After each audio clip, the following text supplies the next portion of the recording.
Good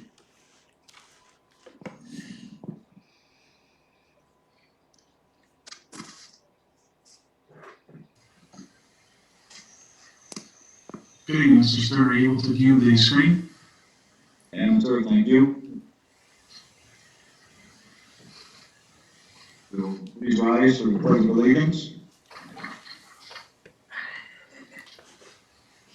I pledge allegiance to the flag of the United States of America, to the republic for which it stands, one nation, under God, indivisible, with liberty and justice for all. call tonight's meeting to order at 7:02 p.m. Roll call, please, Jean. Ms. Joy Beers? Present. Mr. Richard Belts?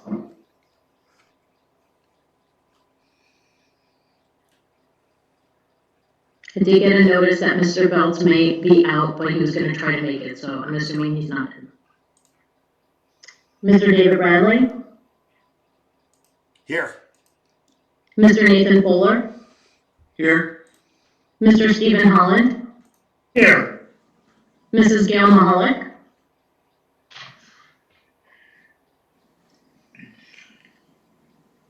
Mrs. Gail Mahalik?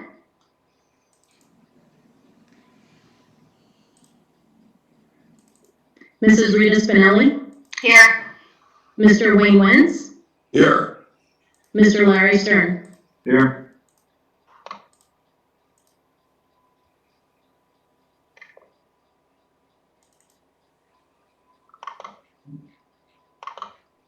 Mr. Cleve, there aren't any presentations or recognitions in this meeting, correct? That is correct. Is there any public comment on agenda items? I did have several requests.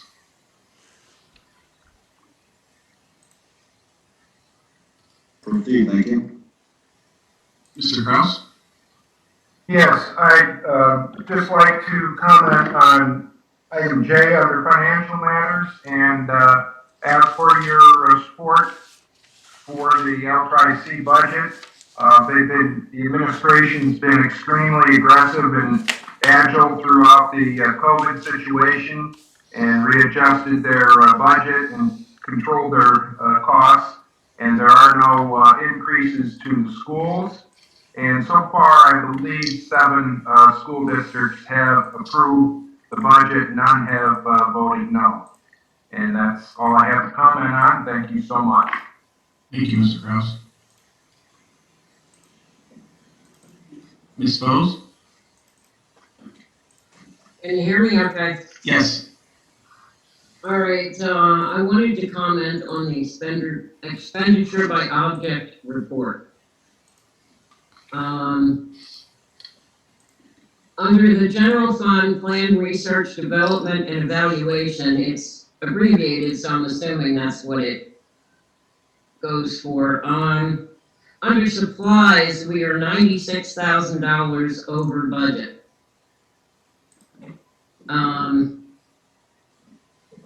Is there a reason for that?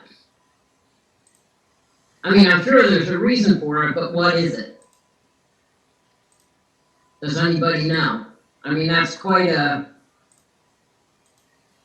big amount to be over almost 100,000. And then under property, under that same thing, we're another 53,000 over budget for that. And I think that at some point, we should get some information on why they are over, could be legitimate expenses, but I, for one, would like to know. Then under general fund curriculum and development, we have supplies, which were not budgeted for this, but we spent $10,640.53. So that one is over, that particular part is over budget by almost $11,000. Now, the tax assessment and collection, I've asked about this before. We always have salaries involved in that, but we never budget salaries for it. Are these people getting paid these salaries, the only one, is that their job is just for tax assessment and collection. But that one, we always, well, at least I think the last few years, we budgeted $39,000, and we're $67,361 over budget on that one. And, I don't understand why we are not budgeting correctly for this expense. The next one was under miscellaneous, for the 10 printers. Where is the donation letter? Where is any information on this? Why are they being donated? Where are they gonna be used? And how is there gonna be any accountability for, apparently we will need to supply paper and toner.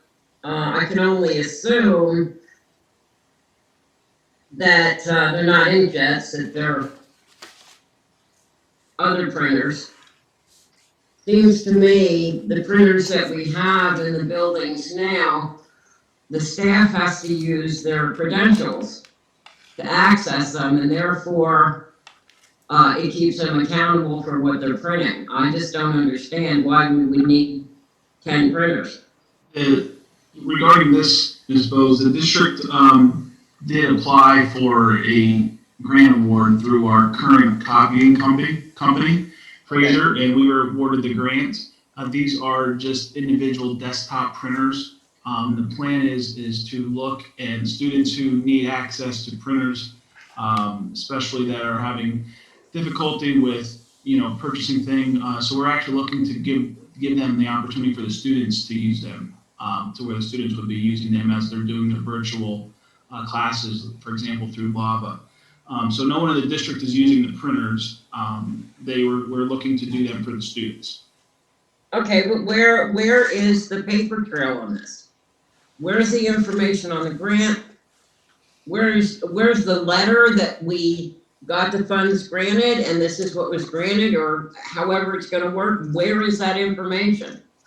Right, we did receive a letter that was sent to the business office, and they were looking for ways to give back to our most valued customers. One area that Fraser's probably able to serve is our education clients during this particular different time with COVID.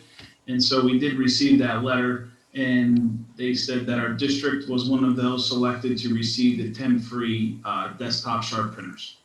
Okay, Yep, they're black and white home office style printers, and they have wireless capability as well. So we did receive that letter. okay, well, why isn't it on there with motion? That's my question. Why aren't we seeing that? Why wasn't it? Because we were just acknowledging the grant award for it. That's not how it works. If you have a motion for something, I It's realize, not a motion, Ms. Bose. If you look the way it's written, it's actually, if you well, I look can't at, see it at the moment, so.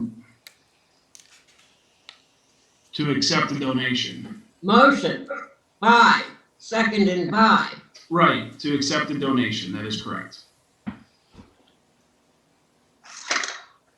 Obviously, you don't get it. We've had contracts signed that were not presented to the board. I Right, think this is that, not this is not a contract, Ms. Bose. that's what's said, but without seeing the letter, we don't know that now, do we? And that's all I have on this.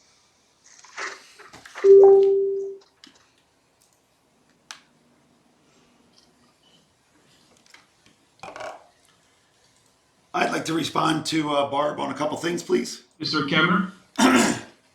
But before we go to Mr. Mr. Kemmer? Kemmer, hold on. Before we go to Mr. Kemmer, I'd like to respond to Barb if we can, please. If no one else will, I'd like to respond to her.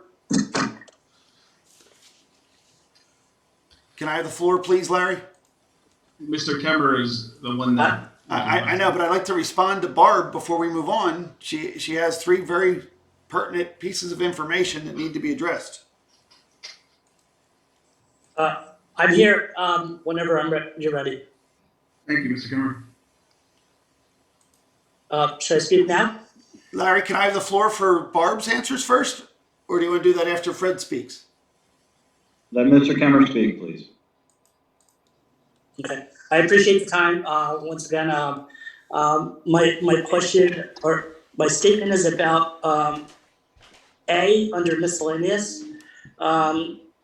It's a club that my daughter had proposed. I just want to be upfront with the whole situation. She was going to be prepared to speak when it got presented to the board, and unfortunately, she wasn't aware that it was going to be presented tonight. So, pardon her lack of participation on it. I'm sure she was going to be very well prepared, but couple things I want to point out on her behalf is she has a couple great advisors from CareNet that are looking to help with the club.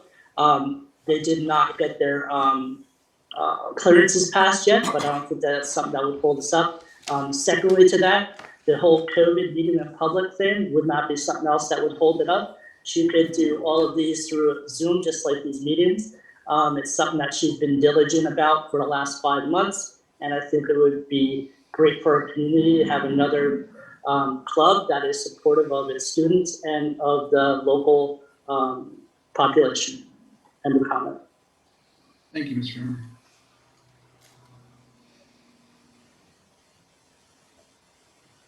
Mr. Bradley, you can speak. You have all the right when you unmute yourself. Thank you. So let's bring Barb back to the podium, please.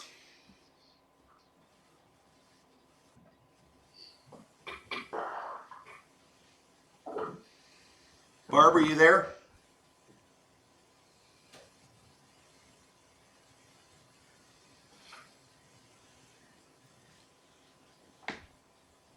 Can you please unmute Barbara Bose?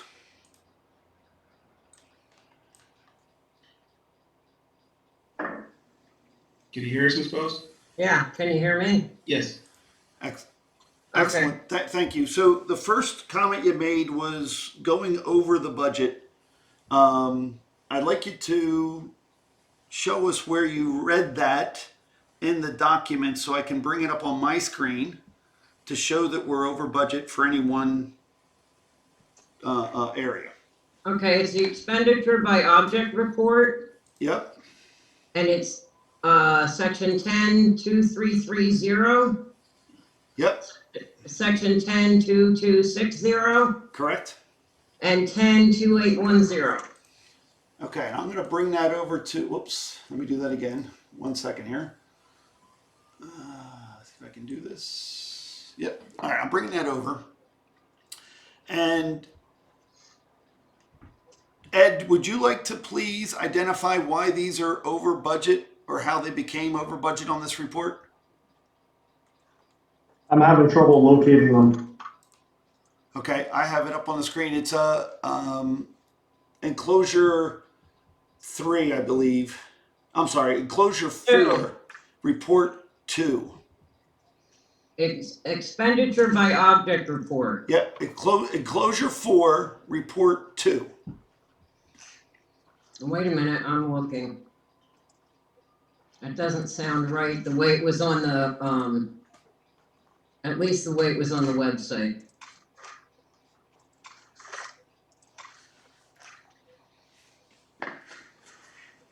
I have report 2 expenditure. That's how it was on the website. Yeah. So it's under ours. It's enclosure 4, report 2, expenditure by object. On the top page, it says condensed 3 board summary report.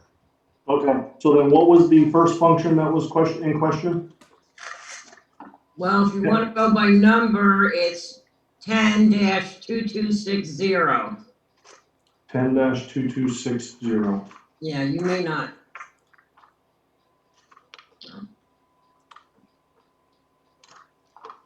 So that's on page 8, Ed. Yes, I just got there. Okay, thank you. And what the question was, why are there's no budget for supplies? Now, why is there an overage of a budget under supplies? Yeah, because there was no budget. Okay, put in for supplies under that function. and I agree. So, So again, I can't answer what someone did a year ago, why they didn't put a budget number in there. I- I but can't that's, go back and ask either, so. no, that's great, and I appreciate that, Ed. So, we're a government. We have to follow rules. We have to follow the law, right? And our authority is to tax these people for things that we need. We have to tell them that we're taxing them, and then we have to account for every dollar collected and every dollar spent. One of the rules that we're supposed to follow is Section 609 of the Pennsylvania School Code. And I'm bringing it up onto my screen. If you have access to the internet, can you pull it up on your screen, Ed, by any chance? I'll show you how to get there. Sure. Okay, so go to PA School Code of 1949. The Google should pull it up pretty close. And then go find on page using the Google find on page and look for section 609. I don't think we're following the process properly. And actually, I think it's a neglect of our duty to not follow it properly. And it's unfair to the community to be silenced by us not following the law and neglecting the law. And it's pretty straightforward black and white law. Tell me when you get there.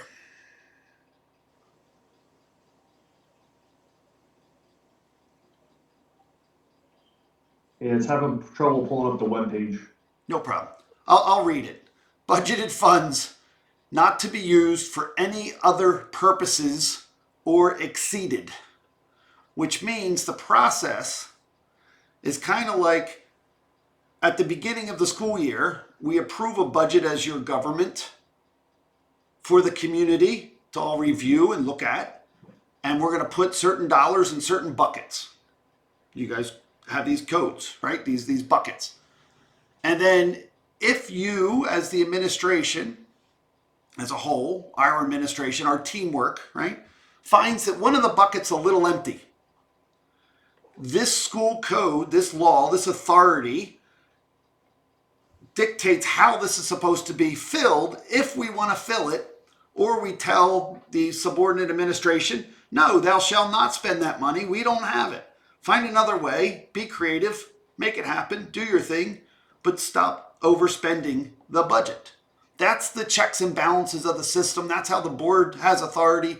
That's what the elected authority is. That's how they're elected to be government, right? So it says that you're not allowed to move money back and forth between buckets without first seeking board's approval, and you need a 2/3 affirmative vote to do it.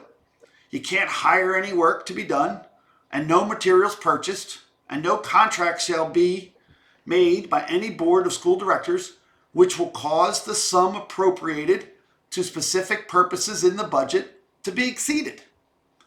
That tells us that if you need supplies, the process is supposed to be, dear board, I'm short $10,000. I'm going to need some more money for supplies. These kids need paper. These kids need ink. These kids need pencils, whatever it is. And then we as a board say, okay, let's have a conversation in front of our constituents under the Sunshine Act, have a discussion, deliberation, and then make a motion and an action that we want to do to solve this problem. Whether we tell kids they got to bring their own pencils, or we tell kids that, yep, we're going to tax these people more and buy more pencils because we're short, or we're going to make sure that they're being used properly, or whatever this government decides to solve that problem, they have to make that affirmative vote of 2/3 before you're allowed to spend it. Now, this was brought up in the Auditor General's report. It was brought up in our own audit. And this is a habitual problem with this government. I'm glad Barb brought it up. It's nice. Section 609 should be followed. The fact that we are not following it is wrong. It's immoral. It makes us into evil government. Nobody likes bad government. They all want to follow the rules. We're cheaters if we don't follow these rules. So I suggest that we follow these rules. I think that, and I brought this up last week, this meeting should be postponed until such time that we as a board decide to honor our oath, act with fidelity, and actually follow these laws. because they've been breaking them for years. Larry and Steve and Wayne in that Auditor General's report have been shown to be non-compliant.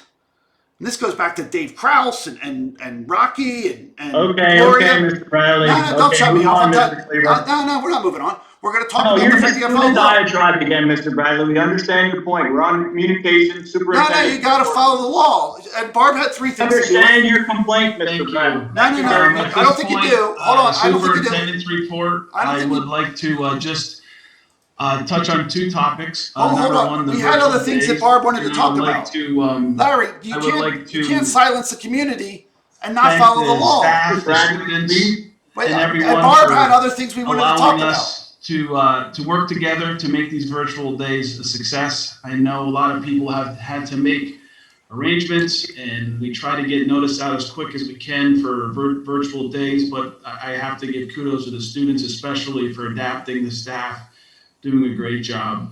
And also our maintenance and custodial crew, battling with the weather. Hopefully Mother Nature takes it easy on us these next couple days, gives us some warm weather so we could melt some of the snow. But I just want to say thank you to our maintenance and custodial staff doing a great job keeping everything clean. I've had several staff members even email me on virtual days where they have come in to clean everything up, so the teachers were able to actually get into the buildings and go into their classrooms to do the virtual day. So I just wanted to bring those points up. And again, thank everyone for their patience, understanding as we continue to battle through this pandemic. And that concludes my report. Thank you, Mr. Cleaver. We're going to approval of minutes. So wait a second, Larry, Motion, Larry, second to hey, approve Larry, minutes you're of still on January open 25th, Larry, you can try to shut me down. You can bully me with your Closure bully number one. pulpit. Mr. Bradley, we all understood your point. I know, but you have two We understood other what ones. Ms. Hold Bowe's on. point was to not have the letter from Frazier. We understood it. No, you also have the other issues, Larry. She had three things she brought up. That was just Approval of one. minutes. Why are you silencing her? You had Approval of minutes. such You a had your opportunity to speak. Thank you. but you didn't follow Need a through. motion and Are a you gonna second follow to the law or approve the minutes not? of January 25th, 2021 board meeting. Motion and a second, please. Second, Wayne. First by Ms. Finelli, and second by Mr. Wentz. Any adjustments to those minutes as they are printed in your board packet?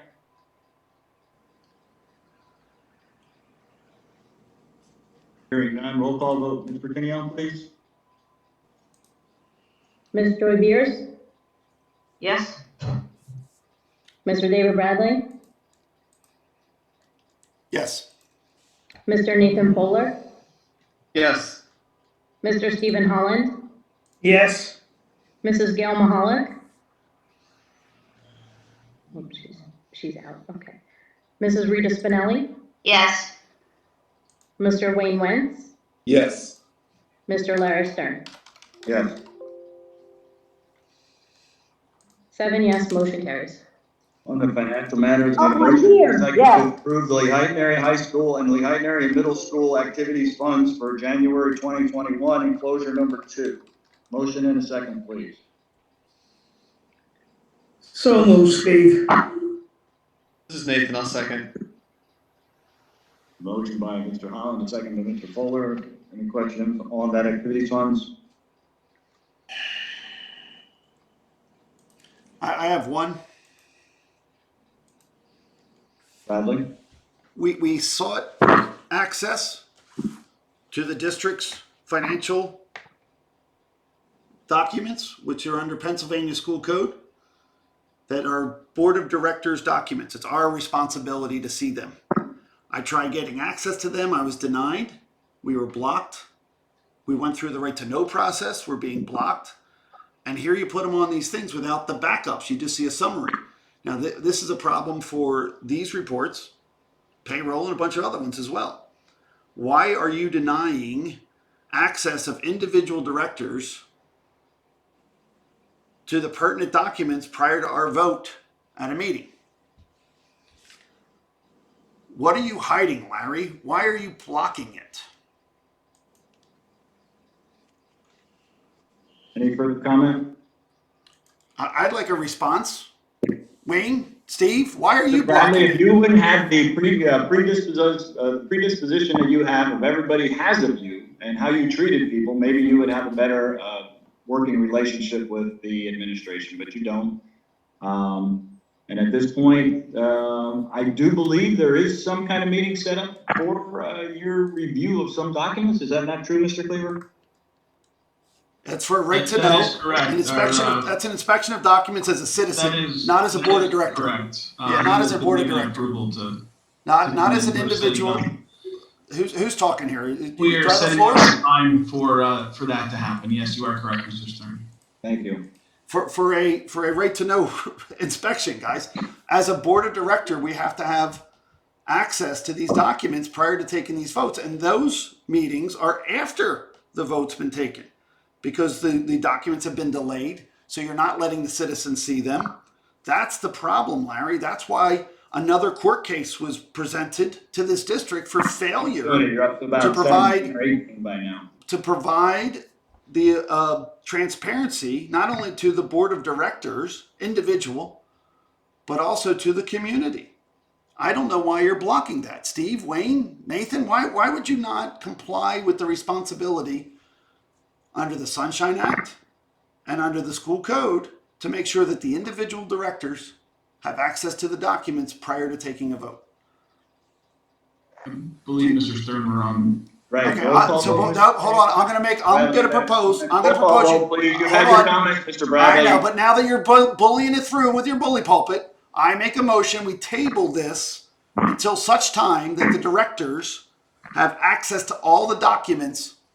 I have a motion and a second on the Can floor. I get a Mr. second? Bradley. I know, and I'm making a motion to postpone it during the discussion because you're bully pulpit, trying to silence the community. I make a motion that this gets tabled until such time that all the individual directors have access to the pertinent documents prior to making this decision, so we can have an informed decision as required.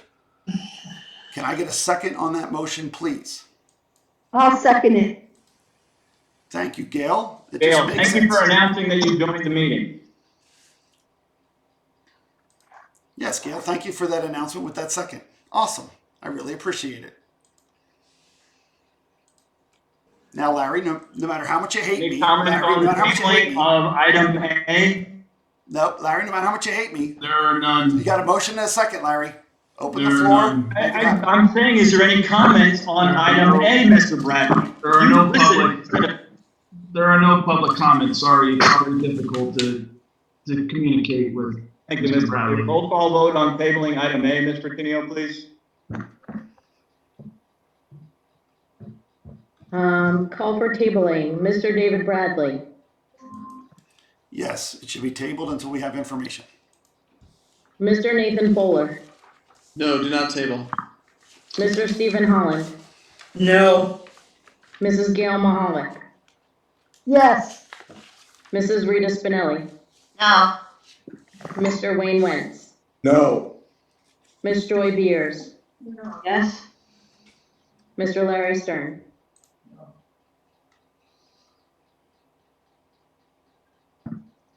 Three yes, 5 no, motion fails. Yes, yes. Okay, on to item A. I have a motion by Mr. Holland, a second by Mr. Fulker to approve the Lehigh Area High School and Lehigh Area Middle School activities fund. 20. Roll call vote, Mr. Tenio, please. Mr. Nathan Fuller. Yes. Mr. David Bradley. Abstention, lack of information. Mr. Stephen Holland. Yes. Mrs. Gail Mahalik. No. Mrs. Rita Spinelli. Yes. Mr. Wayne Wentz. Yes. Ms. Joy Beers. Yes.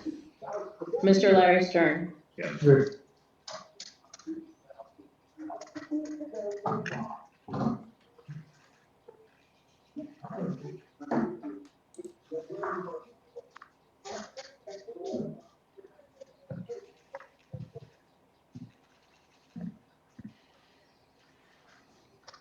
Boy, freaking bother.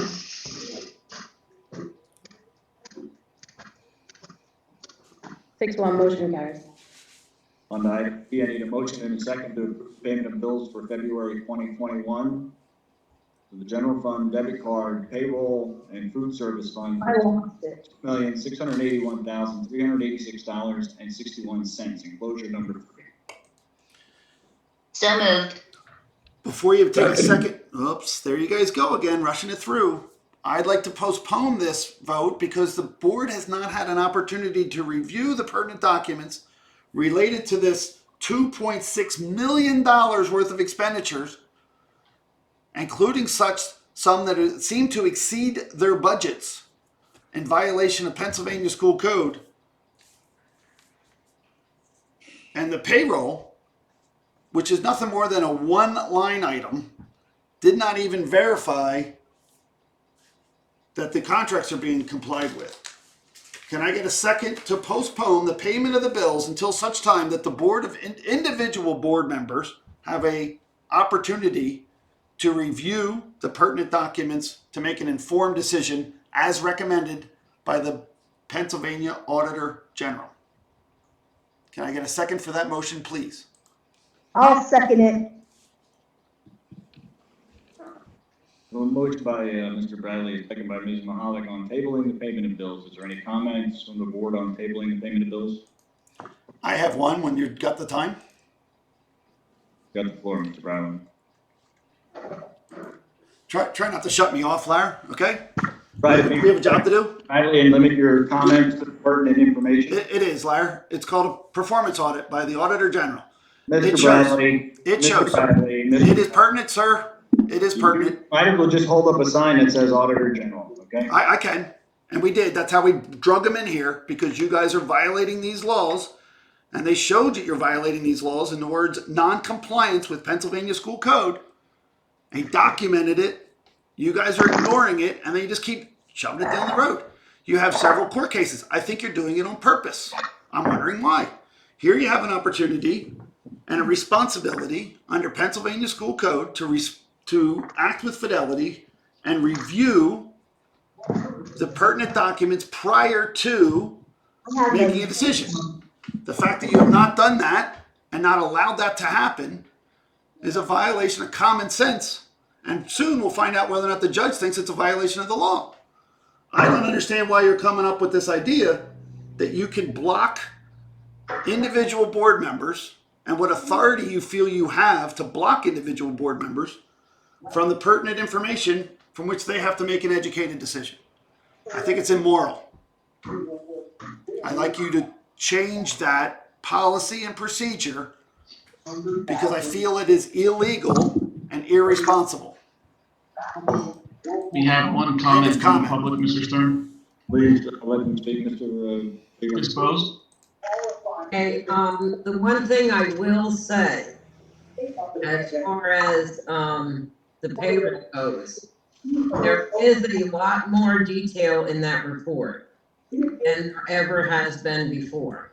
I noticed it this last time. I didn't have time to go through it with a fine-tooth comb. And as far as my issues with the expenditure report, I don't blame Ed for any of them because I don't believe he was here when it happened. But anyway, there is more detail in the report given for payroll than there ever was before. Is it enough? I get it, but it's a step in the right direction, and that's all I have. Thank you, Ms. Bowes. No other comments, Mr. Stern. But until it meets the law, to act with fidelity, it is deficient. This is the roll It is call vote deficient. for the tabling, correct, Mr. Stern? Correct. Okay, roll call to table. Mr. Nathan Fuller. No, do not table. Mr. Stephen Holland. No. Mrs. Gail Mahalik. Yes. Mrs. Rita Spinelli. No. Mr. Wayne Wentz. No. Miss Joy Beers. Yes. Mr. David Bradley. Yes, of course we have to have the information before you make a decision. Mr. Larry Stern, No. 3 yes, 5 no, motion fails. Back to item B, we have a motion and a second to approve the payment of bills for February 2021. Since we've already had discussion, roll call vote, Mr. Tenio, please. Mr. Stephen Holland, Yes. Mrs. Gail Mahalik, Yes. Mrs. Rita Spinelli, Yes. Mr. Wayne Wentz, Yes. Miss Joy Beers, No. Mr. Richard Phelps is absent. Mr. David Bradley, I'm going to say yes. No, I'm sorry. I'm going to say no. I do not want you to pay the bills without pertinent information, but I also want to make a note on my vote that members with questions or requesting copies of any payments, please contact the business office prior to the scheduled meeting, which we did and were ignored information. So Larry, you're a liar and a cheat, and I'm disgusted. Any payment, it doesn't say every payment. Sir, you are a liar Sir? and a cheat. You're cheating Sir? the rules. You're I don't cheating the rules. appreciate your You're a input, liar sir. and you cheated the rules, and I'm disgusted by you. Mr. Nathan Fuller, I seek your resignation. Yes. Mr. Larry Stern, Yes. 6 yes, 2 no, motion carries. Back to my comment, Larry. On You're a item cheat. C, I You're need a a cheat, motion and sir. a second to approve You're the following cheating report. the law. Mr. Stern, just for, could we please, Ms. Mahalik, I think if you can, there's some background noise. It's making it difficult to hear. And also, Mr. Bradley, again, the disrespect needs to stop because I'm going to ask Mr. Stern. The disrespect is to the stakeholders. The disrespect is to the stakeholders, sir. Because the comments are really. Nah, he's a liar and a cheat. It's disrespect to the stakeholders to not look at the bills before you pay them. Thank you, Mr. Stern. I said it's a disrespect Need to a the motion and a stakeholders to second not look at the bills following first. reports: expenditure report, expenditure by object report, revenue summary, expenditure comparison report, revenue comparison report, and the treasurer's report. Enclosure number 4. Need a motion and a second, please. So Second. First by Ms. Spinelli, a second by Mr. Wentz. Any comments on those reports? I feel that they are flawed with the school code, and I think we should have our attorney, our solicitor review the Pennsylvania school code where these reports show that we violated the law, as this district has done for decades, and especially has done in the Auditor General's report, where it was identified that this problem was occurring and has not been corrected even up until this date, February of 2021, months after we were identified and told not to do this anymore by the Pennsylvania Auditor General. Please allow the solicitor to opine as to whether or not we should vote on something that is evidentiary to be violating Pennsylvania school code. Can I get anyone else that wants to hear from Mr. Filer to say, hey, should we be voting on things that are obviously evidentiarily against Pennsylvania school code?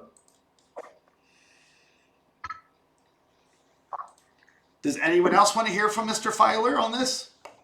So he can opine and maybe correct the years of not doing the right job as solicitor to protect us from these evil board members that were acting in non-compliance? I'd like to hear it. Do we need a motion? No, he's hired to protect us in this board meeting. For him not to protect us would be a disservice. But I'm glad that you also agree that that makes logical sense, that we should make sure that we're following the law before we do something stupid. Any further comments by any board member?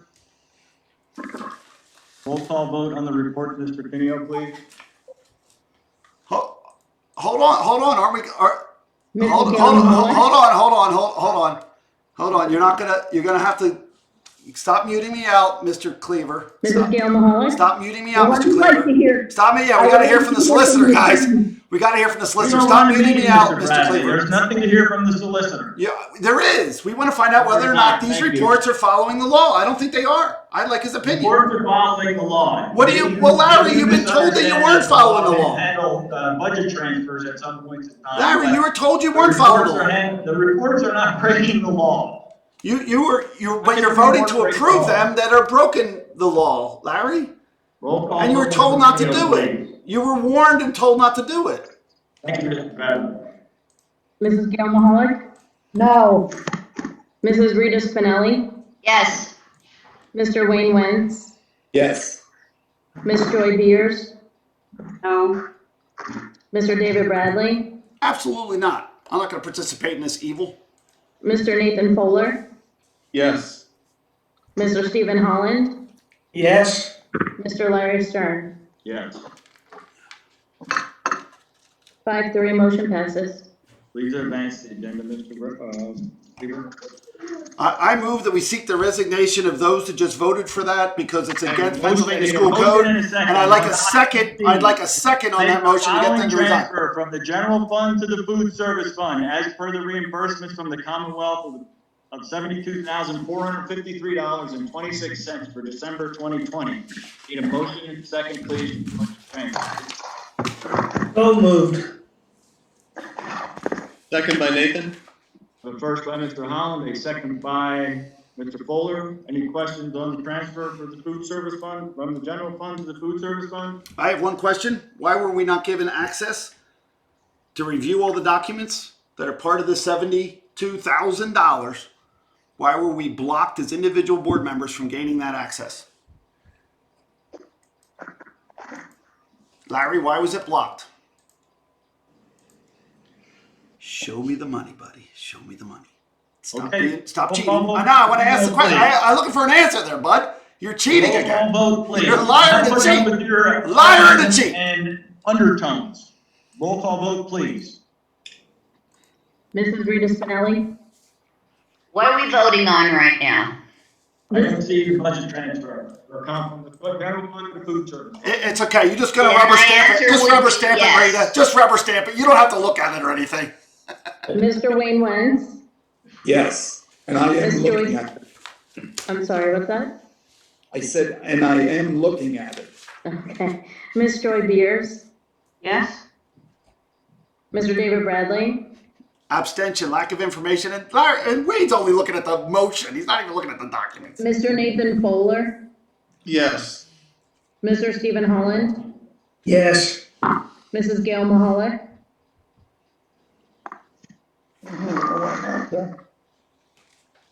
Mrs. Gail Mahalik?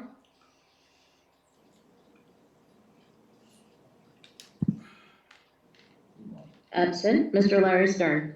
Yes.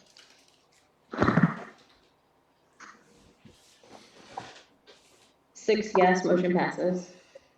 Need a motion and a second, please, to approve the exemptions for per capita and or occupational tax per the enclosure number 5. Motion and a second, please. So moved. Second.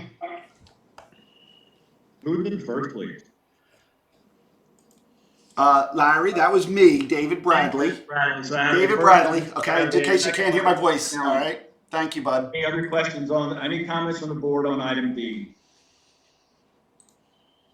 Hearing none, roll call vote on item B. Mr. Pinio, please. Mr. Wayne Wentz? Yes. Miss Joy Beers? Yes. Mr. David Bradley? Yes. Mr. Nathan Fuller? Yes. Mr. Stephen Holland? Yes. Mrs. Gail Mahalik? Yes. Mrs. Rita Spinelli? Yes. Mr. Larry Stern? Yes. 8 yes, motion carries.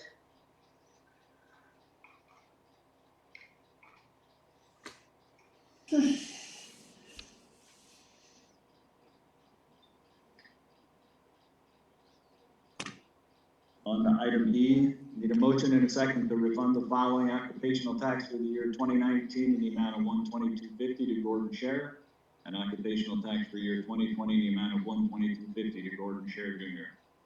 Need a motion and a second, please. So moved. Steve. Second, Rita. By Mr. Holland, a second by Mrs. Spinelli. Any questions on the refund to Mr. Scherer? I have a question. Bradley? These occupational taxes, who decides if the person is a resident or not a resident, and whether or not they have to pay or not pay, and how do they get this bill to start with?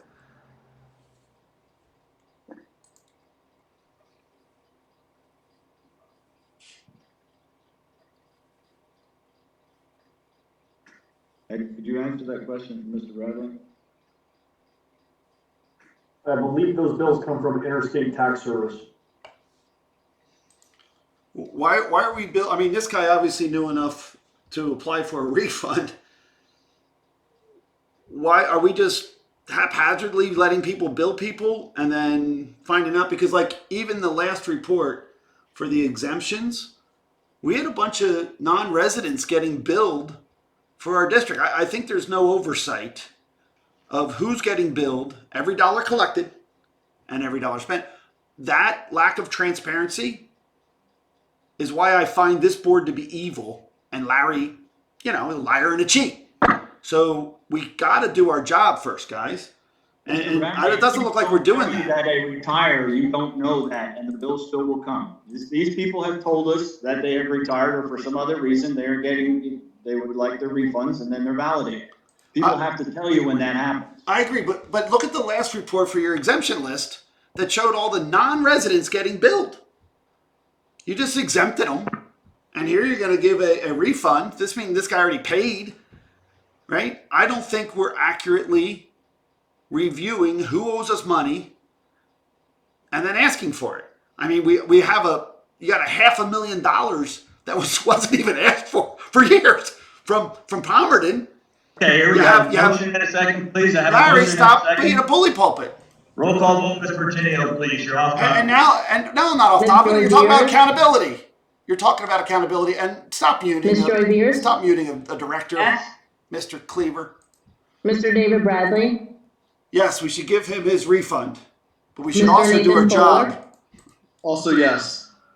Mr. Stephen Holland? Yes. Mrs. Gail Mahalik? Yes. Mrs. Rita Spinelli? Yes. Mr. Wayne Wentz? Yes. Mr. Larry Stern? Yes. 8 yes, motion carries. On to item F, I need a motion in a second to approve the annual tax collectors reports for East Penn, Franklin Township, the Heighton Borough, Powderville Borough, Mahoning Township, and Weisport Borough, enclosure number 6. I need a motion and a second, please. So moved, Wayne. Second, Rita. I have a motion by Mr. Wentz, a second by Mrs. Spinelli. Any questions on the motion on the tax collectors reports?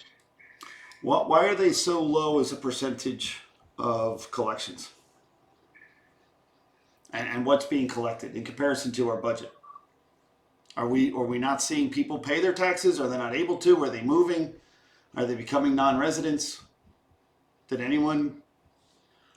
I tried getting into the district to try to be able to have these conversations, and we've been blocked.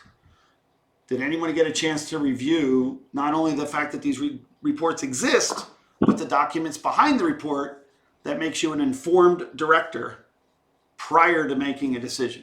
Did anybody get that information and can answer the questions as to how are we doing in relationship to our collections and why certain areas are so short?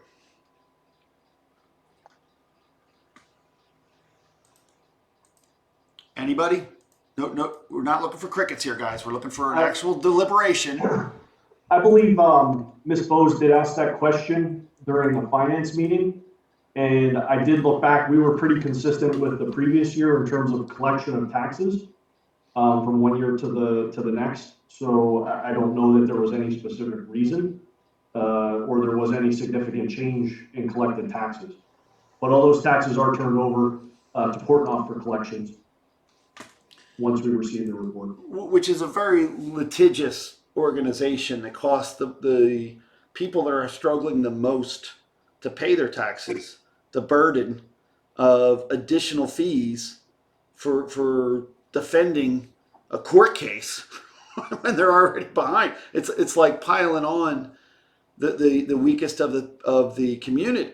I mean, that's just immoral in my opinion. But the question really is, when you look at the total amount collected, if you're saying it's commensurate to last year, how are you ever going to meet your budget? It's not even close to what you're looking at here on these bills. Do we have another budget issue associated with this? You guys got to stop just taking reports from the administration and rubber stamping them and blindly trusting them without actually having the deliberation and the conversation as to how are we financially going to get through the year if you're going over budget for supplies, if you're not following the law, if you're not going to listen to the community. You know, Larry, you really have a fidelity. Roll call vote, Mr. Tenio, please. Why are you bully pulping in, Larry? Why are you constantly using derogatory terms, Mr. Bradley? It's not derogatory. It's called an You're not adjective. You should do your respectful at all. job. Roll Do your call job. vote, Mr. Tenio, A please. liar I'm is not an gonna have to do adjective. tonight. A cheat. Mr. A Nathan cheat is a Fuller, cheat. Yes. Mr. Stephen Holland, Yes. Mrs. Gail Mahalik, Yes. Mrs. Rita Spinelli, Yes. Mr. Wayne Wentz, Yes. Miss Joy Beers, Yes. Mr. David Bradley, Yes, I'll accept the reports, but not the responsibility that Larry is failing to provide Mr. to our Larry Stern. community. Yes. 8 yes, motion carries. Larry, when you play checkers, do you I cheat? need a motion and a second to approve the, item G, motion and a second to approve the affiliation agreement between Lehigh Area School District and Albright College for the purpose of providing experiential learning for education students for the 20 through the 25 school year. Is that correct, Ms. Patino? So it's a longer term agreement. Yes, that is correct. Closure number 7, you need a motion and a second, please. So moved. Second by Nathan. First by Mr. Bradley, and second by Mr. Fuller. Any comment on the agreement? Hearing none, we'll go to roll call vote, Mr. Patino. Mr. David Bradley, Yes. Mr. Nathan Fuller, Yes. Mr. Stephen Holland, Yes. Mrs. Gail Mahalik, Yes. Mrs. Rita Spinelli, Yes. Mr. Wayne Wentz, Yes. Miss Joy Beers, Yes. Mr. Larry Stern. Yes. 8 yes, motion carries. Item 8, I need a motion and a second to approve the affiliation agreement between the Lehigh Area School District and the McCann School of Business and Technology for the purpose of providing experiential learning for education students for the 20 through 2023 school year. So moved. Closure number 8. Second. First by Mr. Bradley, second by Mrs. Spinelli. Any questions on the affiliation with McCann School of Business or experiential learning? Hearing none, we'll move for a roll call vote. Mr. Tenio, please. Mr. Nathan Fuller, Yes. Mr. Stephen Holland, Yes. Mrs. Gail Mahalik, Yes. Mrs. Rita Spinelli, Yes. Mr. Wayne Wentz, Yes. Miss Joy Beers, Yes. Mr. David Bradley, Yes. Mr. Larry Stern. 8 yes, motion carries. On item I need a motion and a second to approve the settlement agreement and release between Palmer Area School District and the Lehigh Area School District for services provided to Palmer students from the 2011-2012 school year through the 2017-2018 school year, closure number 9. There's a correction on the date on that. How did this arrive on the agenda? This is the agreement, official agreement that we discussed and approved. We approved the payment cycle. Now this is the agreement. And who negotiated this agreement? Again, Mr. Bradley, this is recommended from the administration, and we worked with legal to develop the agreement with Palmerton and Lee. I think this shouldn't be on the agenda at all. I think it should be tabled until such time that the community can review the fact that our government agency failed to meet and honor their oath, lied to the public, cheated them, and now they're going to extenuate and exacerbate those tax problems with this 10-year agreement. I think it should be removed until such time that a discussion can take place at a committee meeting reviewing all the information inside of a Sunshine Act where the people have a right to speak. Mr. Bradley, I disagree. I feel it's a fair agreement. I'll make the motion. So moved. I'll second I have a motion by Mr. Holland, a motion by Mr. Fuller, a second by Mr. Holland on item I. Any further questions? I have one for Nathan. Nathan, for years, we took in Palmerton students, and the taxpayers of Lehighton funded the services we provided to that agency, that those school students, which is great. And I really appreciate that we did. We also did it without invoicing them, giving them basically terms of non-payment for years, and never even asked for the money, much less just not even adding an interest payment for being late for paying us. Yet they knew they were sending students to us to be educated, and they probably had on their budget excesses because we weren't billing them. And this went on for years. Now, I found that when we had the trouble, when Jim Thorpe had the trouble with Camp Adams, Mr. brought in- Bradley, you are an outright liar as well. And here's the reality, Mr. Bradley. You had a conversation with Palmerton's business manager for how long and answered all your questions as well, too. So you don't need to sit here. We've had this discussion about this. We had legal with Mr. Filer discuss it. So this is not the first time that you're seeing this payment. However, it is about the 10th time you've made the same argument. And the argument should continue that this public should recognize that not only did we give them interest-free services for years because the board failed to provide the oversight as documented and proven in the Auditor General's report, but in addition to that, you now have a 10-year agreement, interest-free for $500,000, and yet we have to pay interest because we don't have this money in our pocket, and the interest we have to pay is closer to 5%, which is about half of these payments. You're going backwards. You're not using your financial responsibility as a director to act with fidelity for your stakeholders. You're selling them down the river. You cheated them. You lied to them. And now you're just doing it again, and you're just shoving this down. Or you're hiding the responsibility to do the job. When Larry and Steve and Wayne failed to do their job, and all the other board members that were on the boards back in those days, now you're piling even more on top of the same stakeholders that they're elected to represent. This is not representing our stakeholders. This is giving a free gift to Palmerton. Interest-free, $500,000 10-year loan. Any more comments from the board? Does anyone else in the public have this idea? I'd love to hear from the public because you did not allow this to have a conversation properly in a committee meeting. And I'll tell you what, they didn't see We have it. talked about this several times. I don't care how many times you talk about it. Giving away money that our taxpayers have to pay is wrong. Other comment. Can we It's please wrong. move forward? It's Hold on, wrong. Mr. It's Daniel, immoral. please. Gentlemen. It's immoral. It's a lie and a cheat to the Mr. Stephen Holland? I would just like to point out that our administration came to an agreement with the district to pay the full sum of the amount that we were owed, which we could not have probably legally obligated them to pay. They already offered it. They offered to pay it all. They knew they owed it to us. They had no problem paying it all.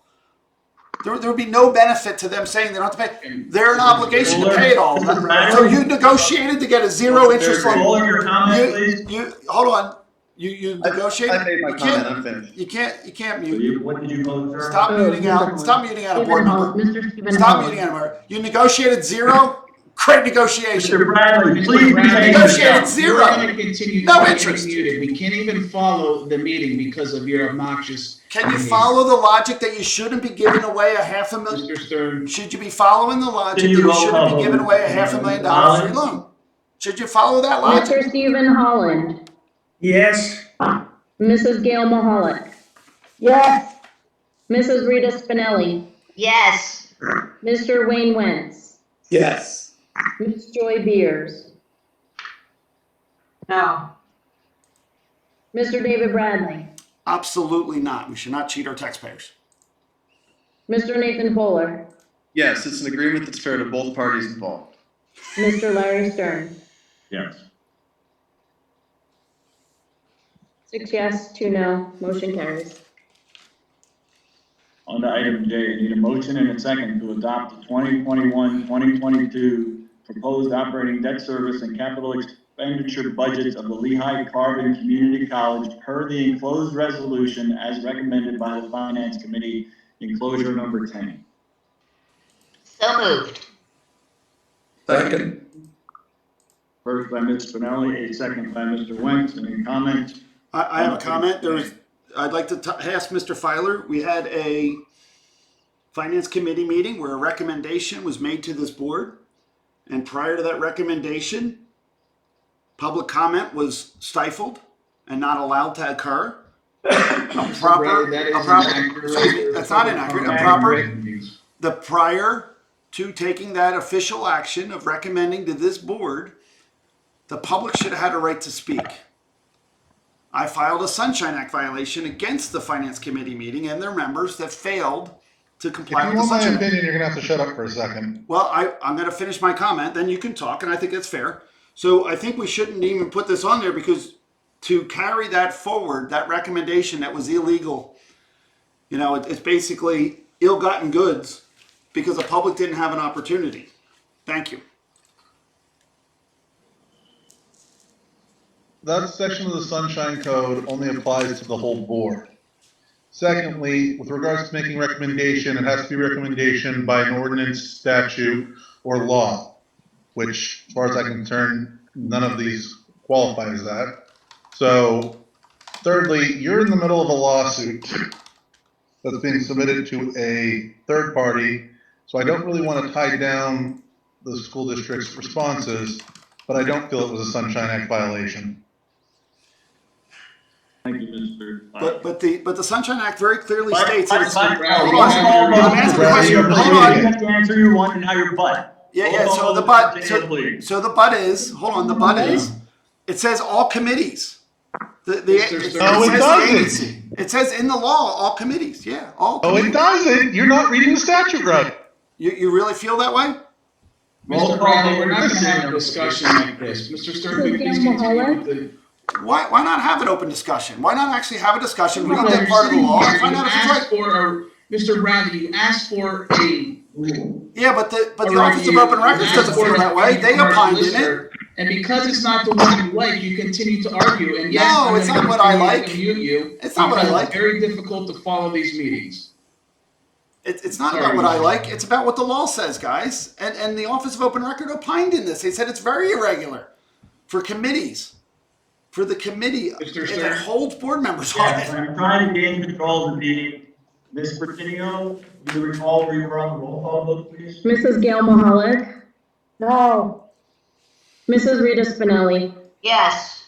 Mr. Wayne Wentz, Yes. Miss Joy Beers, No. Mr. David Bradley, No, I think we did an disservice to the community. Mr. Nathan Fuller, Yes. Mr. Stephen Holland, Yes. Mr. Larry Stern. Yes. 5 yes, 3 no, motion carries. On to item K, I need a motion and a second to adopt the 2021-2022 proposed operating budget for the Carbon Career and Technical Institute for enclosed resolution as recommended by the Finance Committee, enclosure number 11. So moved, Wayne. Second reading. A first by Mr. Wentz and a second by Mrs. Spinelli. Any comments on item K?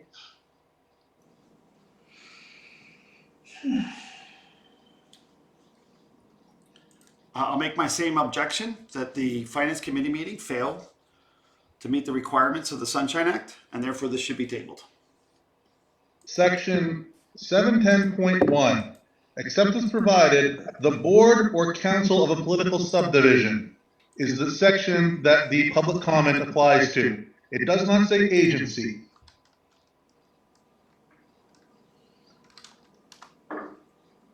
Any other comments on item K from the board, please? I will make a comment.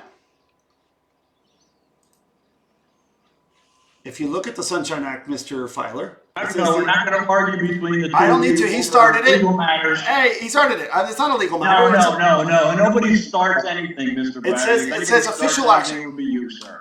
I know, but you guys On to the keep roll call vote, Ms. Virginia, please. you're still silencing. Mrs. Rita Spinelli? You Yes. keep muting me out. It's unfair. It's a Mr. bully Wayne pulpit. Wentz? Yes. Miss Joy Beers? Yes. Mr. David Bradley? No, it's poison fruit. Mr. Nathan Fuller? Yes. Mr. Stephen Holland? Yes. Mrs. Gail Mahalik? No. Mr. Larry Stern? 6 yes, 2 no, motion carries. On to item L, I need a motion and a second to adopt the 2021-2022 proposed general operating budget for the Carbon Lehigh Intermediate Unit per the enclosed resolution as recommended by the Finance Committee, enclosure number 12. So moved. Second by Nathan. Mrs. Spinelli, a second by Mr. Fuller. Any questions on the resolution from the CLIU, number 21?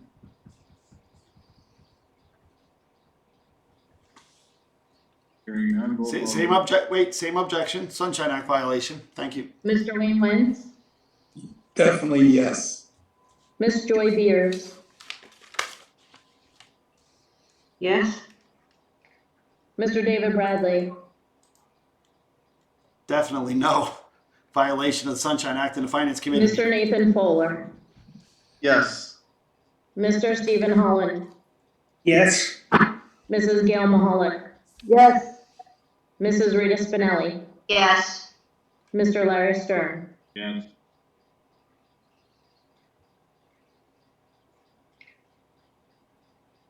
Seven yes, 1 no, motion carries. On to item M, need a motion and a second to hold the 2021 Lehighton Area School District senior and junior class prom at the Centennial Ballroom and Catering, Center Valley, PA, on May 7th, 2021, from 5 p.m. to 10 p.m. with COVID-19 mitigation precautions in place. Need a motion and a second, please. So moved, Nathan. Second, Steve. A motion by Mr. Fuller, a second by Mr. Holland. Any other comments on item M?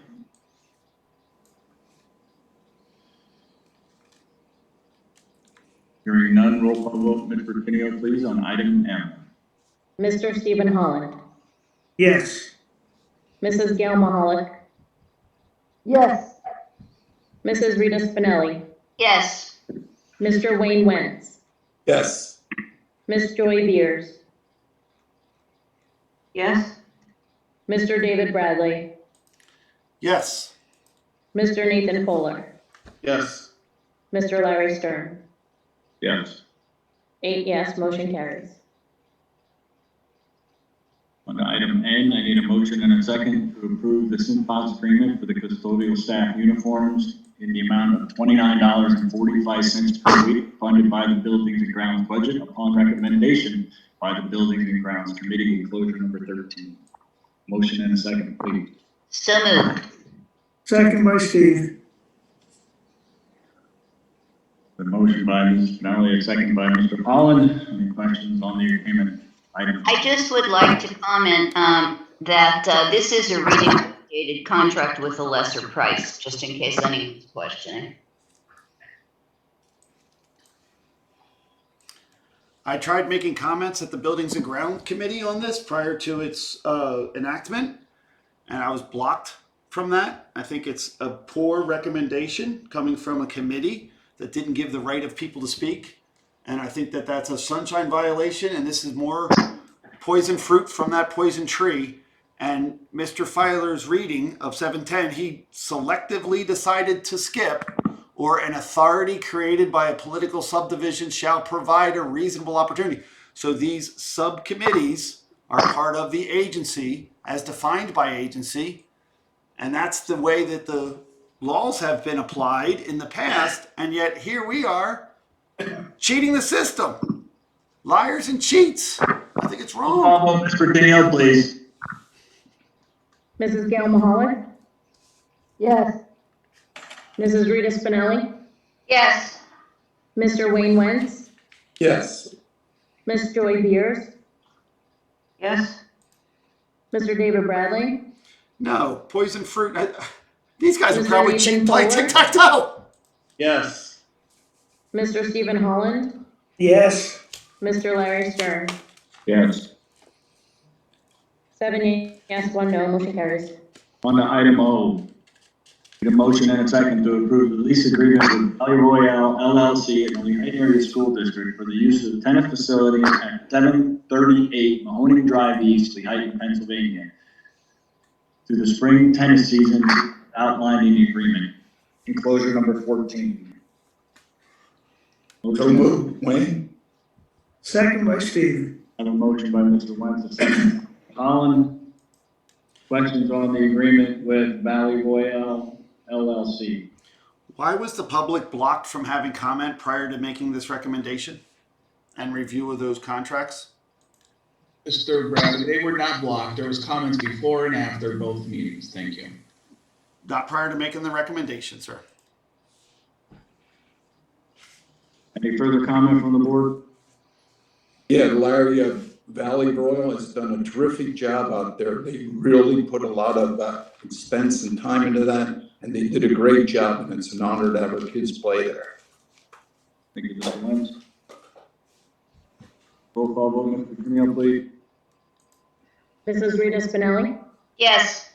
Mr. Wayne Wentz? Yes. Miss Joy Beers? Yes. Mr. David Bradley? I also think they did a great job, but I have to abstain because the proper procedure was not followed by this government agency. Mr. Nathan Fuller? Yes. Mr. Stephen Holland? Yes. Mrs. Gail Mahalik? Yes.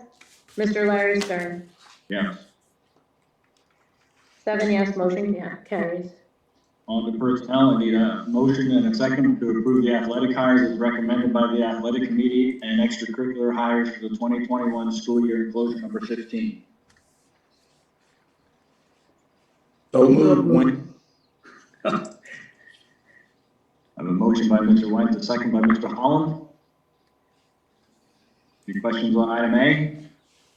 How many of these individuals are already employees of the district? And are any not already employees of the district?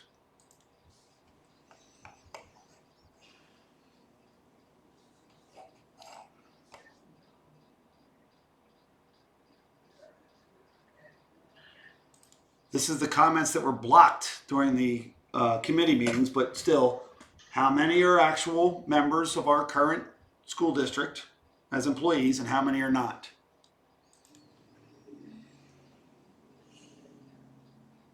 Looking at the list, most of them are current employees of the district. They don't want to speak without knowing for sure, but at a quick glance to give you an idea.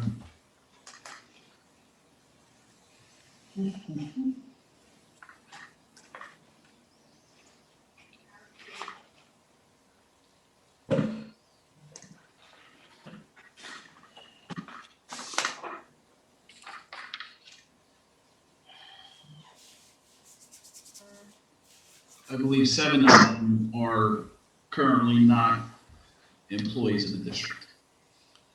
And one is a retiree.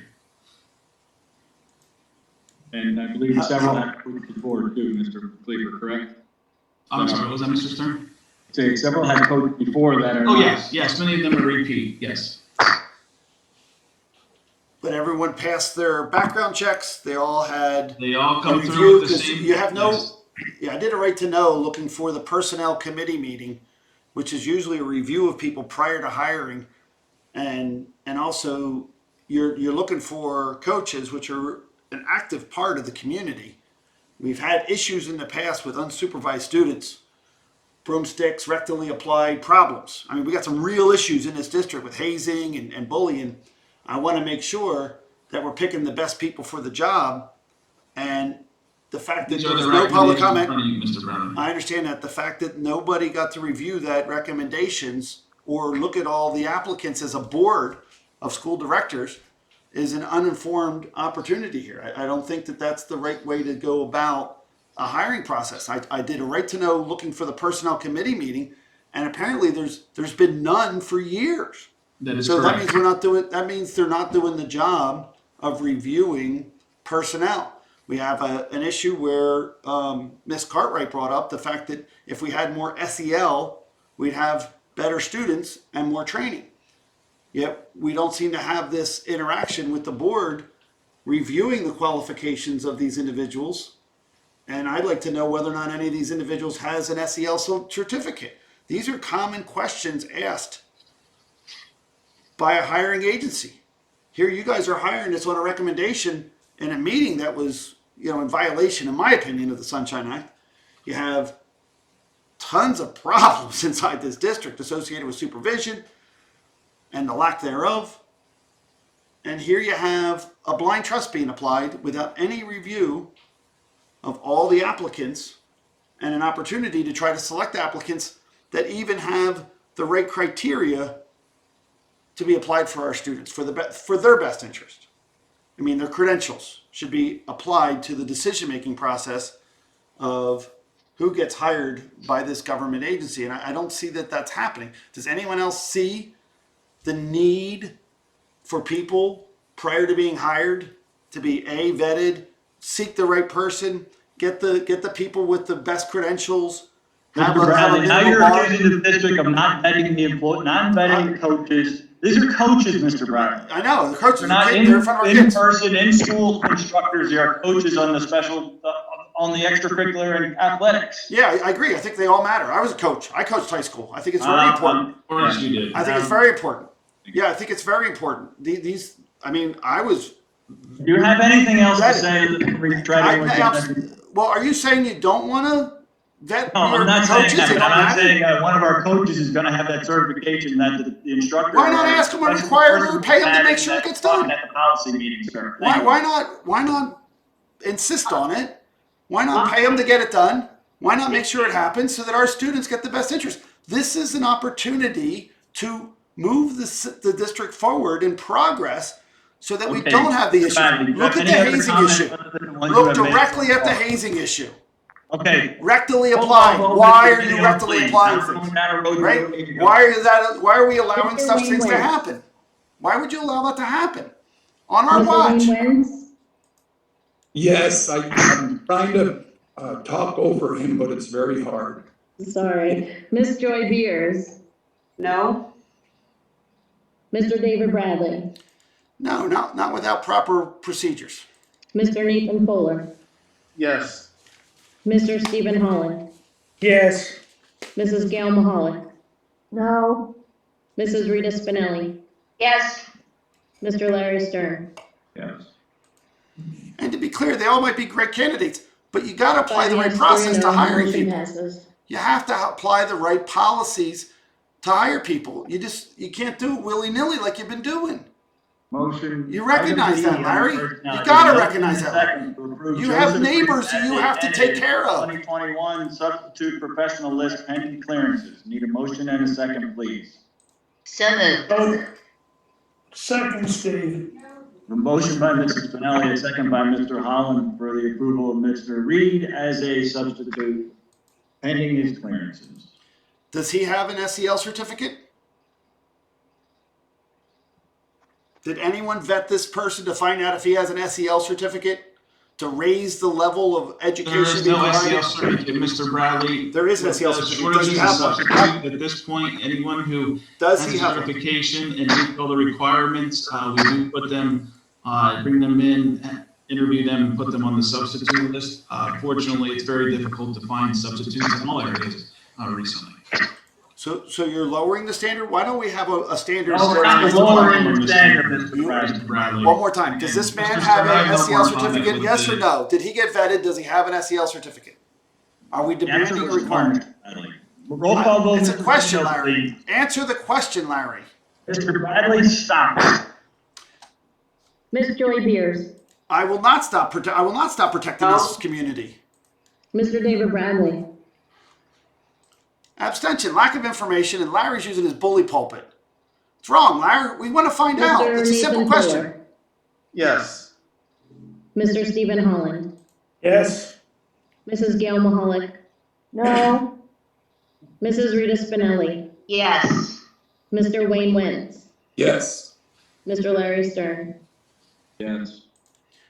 5 yes, 2 no, motion carries. Who is the, hold on a second, Larry. Who is the host? Following request. Who is the I am host? Mr. Bradley, Larry, as who I is said, the I host? continue to mute you as Mr. Stern is trying to read the motions. I know, one more time. Who is the host and why am I being Thank muted? you. Who If I is may the host? remove you, and Mr. why am Bradley, I would also take that and remove you at this point because of the disruption that you're causing. It's very It's difficult. not, I'm asking the question. Who is the host and who's silencing me? Who has the right to Mr. silence Bradley, me? I am muting you and Mr. Stern is speaking because it is difficult to even follow the meeting. And unfortunately, the people who are attending the meeting are probably having the same type of difficulty. So what we're trying to do is make it so people can hear and understand exactly what is being read and can follow the meeting. Unfortunately, you continue to cause disruption. But you're muting me when I'm speaking, sir. Yes, exactly. And I just did it again, Mr. Bradley. And you're not allowed, and that's not right. I need a motion and a second to approve the following request for approval of courses, programs of study for continuing education. So moved by Nathan. 34, March 1st through April 18th, courseware design and construction. Motion and a second, please. Nathan, so moved. Rita second. Motion by Mr. Fuller, second by Mrs. Spinelli. Comments on employee 1434 and the course? How come the board was not privy to this individual? I mean, I understand why it's listed as employee 1434 on the agenda, and I respect their personal privacy, but the board has a responsibility to know what and who we're providing these dollars for, every dollar collected, every dollar spent. Why was the board not given this information? Mr. Stern, this is the way we've been doing it with all the employees to keep their privacy. And unfortunately, Mr. Bradley can't even be trusted with confidential information. Correct, Mr. Cleaver, I understood. Any other comments? Yeah, it's a comment. What makes you think I can't be trusted with confidential information? Mr. Bradley, you have already shown it and done so many things to put people at risk, as posting phone numbers and addresses on websites. You've also done things requesting right-to-know information regarding negotiation information to where you're trying to find a way around it to post that publicly, which is not correct either, to where Mr. Fire has to respond to you and let you know that. So you put this district at risk every time you have any type of private information. And unfortunately, that is why we're continuing to work this way. So you're specifically isolating an individual board member No, from pertinent information prior to taking a vote. Mr. And Bradley. you did it selectively, again, and you're you not did it on purpose. being disrupted. You are. Not, you're giving the information, the employee number. Originally, it was done to keep on the agenda, to keep people safe, for example, so people do not know when people are gone, for example, also field trips or professional development opportunities. So that was discussed too, it was a reason to keep it. But in addition to you as well, in your past actions is another reason why we do not share that type of private information with anyone. And who made that decision? You, Mr. Mr. Cleaver, Bradley, or the board?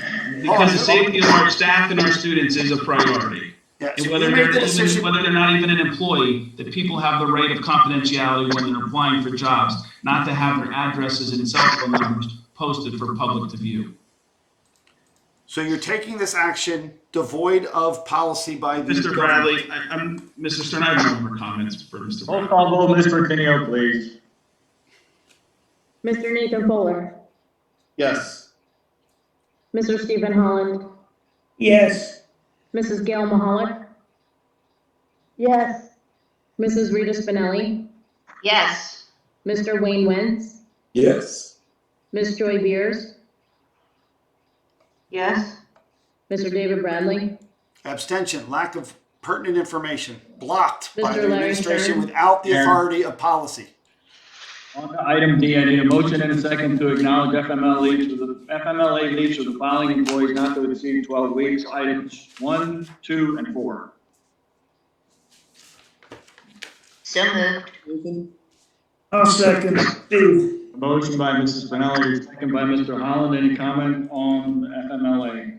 I have the same comment. This board is blindly trusting and rubber stamping an administration without any review or policy. You do not have Why are authority you to cutting me review off? medical information You of an mute me. employee of the district. You mute me and then you cut me off and then you blame me for not having. I'm very calm about this. Very simple. You have executive sessions. You can review personnel information. I will You not have review executive medical history of any employee. You don't need to reveal the medical history. You need to reveal that the policy is being applied to an employee. You're blind. You're putting your board in a blind trust situation. It has caused problems.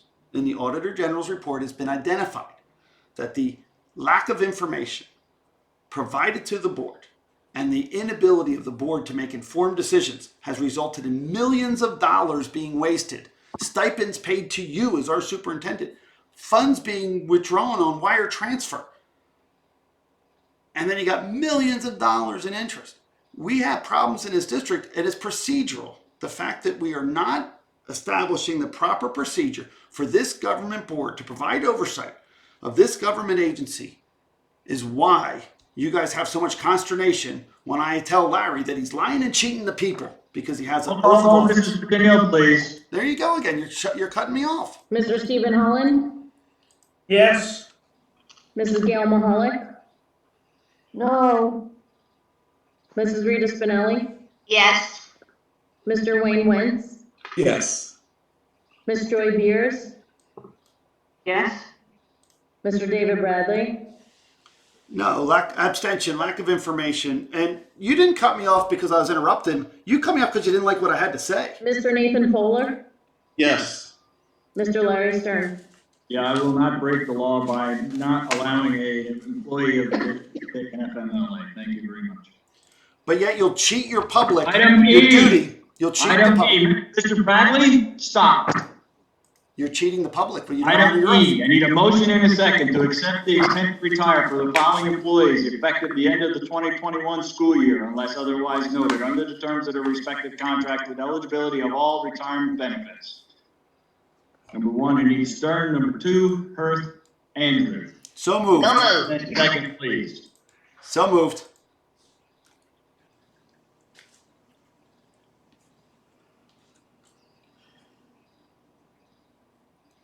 I need a second, please. I'll second. A motion by Mr. Bradley and a second by Ms. Spinelli. Comments on the retirements? I think they did a great job. 15 years is exemplary. Thank you for your service.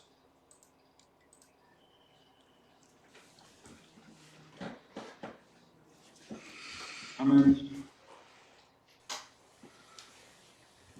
I would like sorry, Mr. Stern. As with all the retirements, I'd like to thank both the individuals here for their time and commitment and years of service to the district. Again, a lot of years here with many students that they have both touched and helped out in many ways. And I'd like to thank both of them for their support, and hopefully they will not be strangers and we'll still continue to see them even after retirement. Roll call, Mr. Daniel, please. Mrs. Gail Mahalik. Yes. Mrs. Rita Spinelli, Yes, with regrets. Mr. Wayne Wentz, Yes. Ms. Joy Beers, Yes. Mr. David Bradley, Yes, with no regrets. I'm happy for him. Mr. Nathan Fuller, Yes. Mr. Stephen Holland, Yes. Mr. Larry Stern. Abstain on number 1. Yes on number 2. Thank you. 7 yes, motion carries. Are these people being replaced? The cafeteria workers, when they retire, the nutrition group, if they were reviewed and see if they were replaced, they are replaced by one of their employees. And the staff at the high school, the office has gone from 4 to 3. We made some adjustments.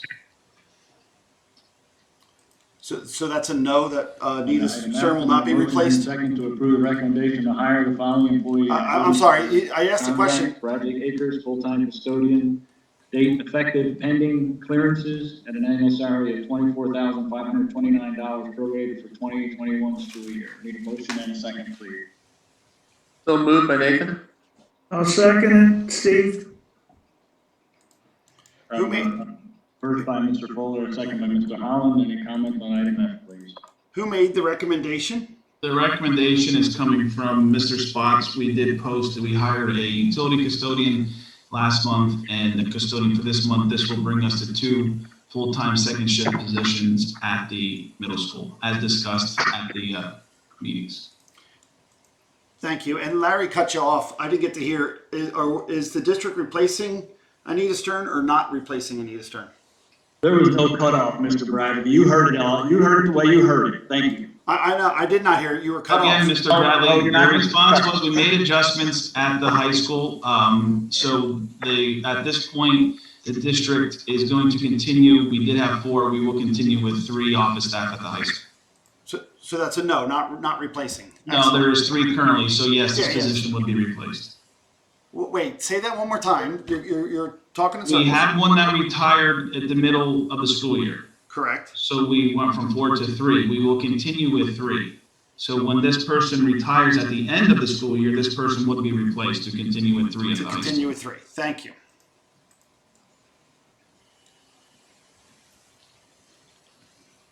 Roll call vote, item F, Mr. Tenio? Mrs. Rita Spinelli, Yes. Mr. Wayne Wentz, Yes. Miss Joy Beers, No? Mr. David Bradley, Yeah, I got to abstain again. Lack of information. You guys are making recommendations to a board without anybody in that board reviewing it. No executive session. And Mr. you're releasing Nathan his name. Fuller, Yes. Mr. Stephen Holland, Yes. Mrs. Gail Mahalik, Yes. Mr. Larry Stern. Yes. 6 yes, 1 no, motion carries. On the programs, I need a motion and a second to approve the use of school property for the Hiking Booster Club track. As noted in the agenda for the track practices and meet. I need a motion and a second, please. So moved, Wayne. Second it, Steve. I have a first by Mr. Wentz, a second by Mr. Holland on item A. Any questions on item A?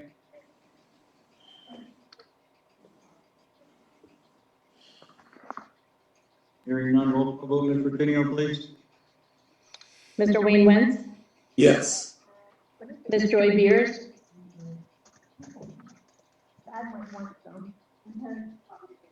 Miss Joy Beers,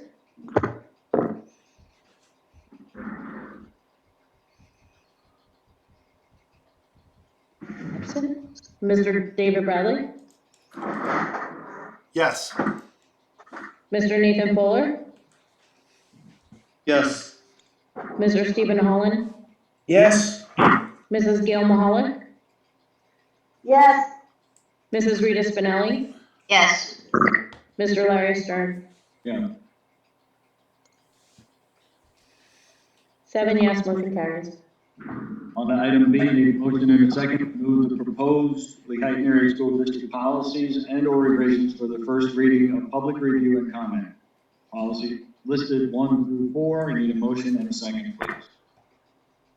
Prior to taking this motion, I'd like to make an objection since the policy committee failed to follow the Sunshine Act, in my opinion, that this is once again poison fruit and it should not be on this agenda. The public should have a right to speak and the public should have a right to address their government prior to taking official actions like these recommendations.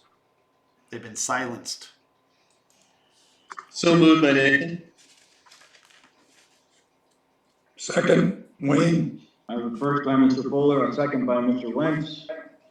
Any further comments on the policies? If you do have comments, please feel free to attend the policy meeting or send them in to district administration. I have a comment. I think that the school district and the policy committee meetings are blocking public comment, and they are not allowing the public to have an open discussion about these policies, and therefore violating the Sunshine Act. And I think we should have a change in who's on the policy committee. And I think we should remove the cheaters, which is Larry and Rita, that block these people from having the opportunity to speak. Anybody that monopolizes the meeting, it would be you. Yeah, I know, but you're cheating. Every meeting that we're in, therefore you disrupt the policy meeting. No, I'm trying to let people speak. About this because you don't take any of your criticism back to you constructively. We did have constructive I criticism. don't know You what blocked we're it. supposed to do when we can't talk in a normal meeting as normal people, which you certainly cannot without throwing out liars, cheaters, rubber stampers, and what all it is. So Just adjectives, Larry. But if you don't let people speak, you are cheating. you let people speak, Mr. Bradley. You We don't. do let people speak. No, Yes, you didn't. You're supposed to let them have a conversation. Yes, we do let people speak. This is not official action. This is the first reading of the policies. If people want to comment on them, please do so. It is an official action, sir. You're taking a vote. Number one. Number two. Just because you don't like what I say doesn't give you the right to bully people. Doesn't give you the right to bully people. No, in the committee meetings, those are official actions as well. No, they're not. No, they're not. We're not going to go back through Mr. Filer and that again, sir. You don't need to. You can go to the Office of Open Records In and ask. your interpretation, Did you ever ask the office? It's not mine. Did you ever ask the Office of Open Records, sir? In your years, your decades of being a government official, did you ever say, maybe I should let the people speak? I should ask them. Do we have a motion and a second? Yes, we do, Mr. Cleaver. Okay, thank you. Roll call vote, Mr. Tenio, please, for the first reading of these policies. Mr. Nathan Fuller, Yes. Mr. Stephen Holland, Yes. Mrs. Gail Mahalik, Yes. Mrs. Rita Spinelli, Yes. Mr. Wayne Wentz, Yes. Miss Joy Beers, Mr. David Bradley, Absolutely not. Poison fruit. These guys should really let them speak. And Larry, no offense, even if you don't have to, Mr. Larry you can Stern? still do it. Yes. 6 yes, 1 no, motion carries. On the miscellaneous, I need a motion and a second to approve the Students for Life application as per enclosure number 16. How did this get on the agenda? Who placed this on the agenda? This motion is from the high school. It was a request from a high school student, and they filled out all the information and presented it to the board now for approval. I think it should be postponed, but I'm going to motion to approve it because after reviewing the documentation and knowing the individuals that are the mentors, that there's a great value to this. However, I'd like to preface that motion to do that we should also apply all our other policies, because as this student tries to move our district forward, they were met with some really harsh bullying, and apparently our district fails to apply our policy to protect this student to be able to have this opportunity. I think it's a great opportunity, and we should embrace it. So I make the motion. You're speaking out of term, actually. Yeah. You shouldn't be talking about that. That wasn't actually an incident that happened in the school at that point. And, it's not out there. And again, I'm not speaking about anything of it, right? But I think you continue to throw out accusational No. Our cyber policy. lack of facts. Our cyber policy does not have a time restriction, sir. If As you're on the a- policy committee, you should read it. It does not have it. Don't Mr. tell me. I don't If know you don't that- like what I'm going to say, don't shut me off. I don't know. The Mr. policy- Bradley, just for clarification purposes, did you make the motion to approve this? One more time. Don't cut me off just because you don't like what I'm saying. Larry, our cyberbullying policy does not have a time constraint. Actually, it's the opposite of that. It physically Mr. says Bradley. something. Secondly, sir, just because you don't like what I'm saying, don't shut me off. Secondly, I do make this motion. I think it's Thank a you. great opportunity And I think it's a good thing that this student is trying to do I this, don't but we believe should we have a support second, them. Mr. Chairman. We should support them. I need a second. This is Nathan, I'll second. I have a motion by Mr. Bradley, a second by Mr. Fuller to approve the Student for Life application. Any further questions? Exposure number 16. Hearing none, roll call vote, Mr. Pennell, please. Mr. David Bradley, Yes. Mr. Nathan Fuller, Yes. Mr. Stephen Holland, Yes. Mrs. Gail Mahalik, Yes. Mrs. Rita Spinelli, Yes. Mr. Wayne Wentz, Yes. Miss Joy Beers, Mr. Larry Stern. Yeah. 7 yes, motion carries. On the item B, I need a motion and a second to accept the donation of 10 new black and white home office style sharp printers from the Fraser Advanced Information System to be used throughout the district. Need a motion and a second, please. So moved, Wayne. Second. I have a motion by Mr. Wentz, a second by Mr. Fuller, I believe. Any further comments on item B? Are there any strings attached to these new printers that we don't know about? Kind of like the strings attached to the QSAPs and all the other stuff?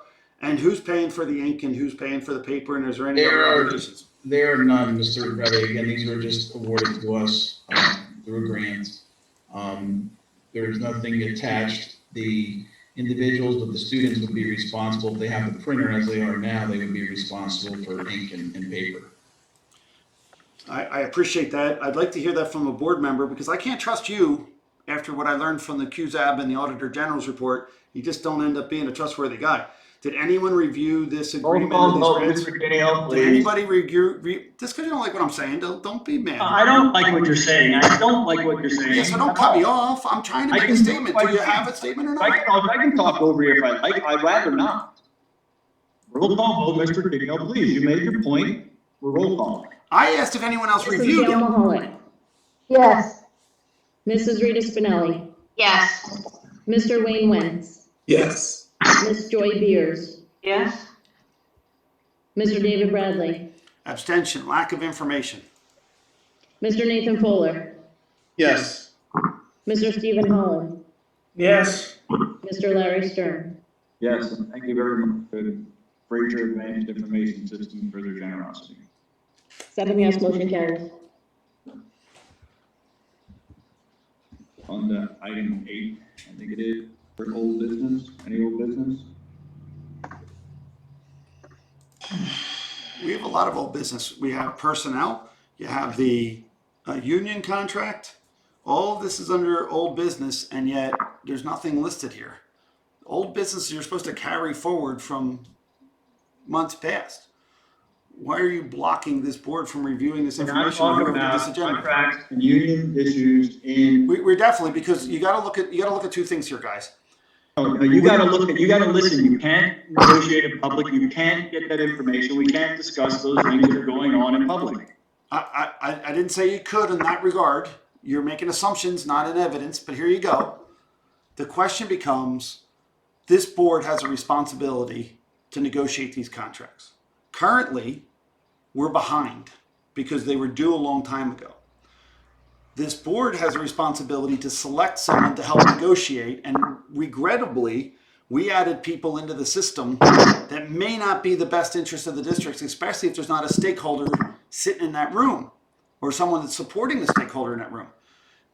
The board has not reviewed the relationship between salary and benefits. And when I reviewed the AFRs from all the years past and the highest percentage that we're ranked like 500 in comparison to all the other districts in the state related to that contract. And I think that we should recognize that it's a problem, and this board should decide that maybe we should hire a professional negotiator. And that is perfectly acceptable to have on this board and perfectly acceptable to have a discussion of. So I'll make a motion under old business because the contract is not moving forward.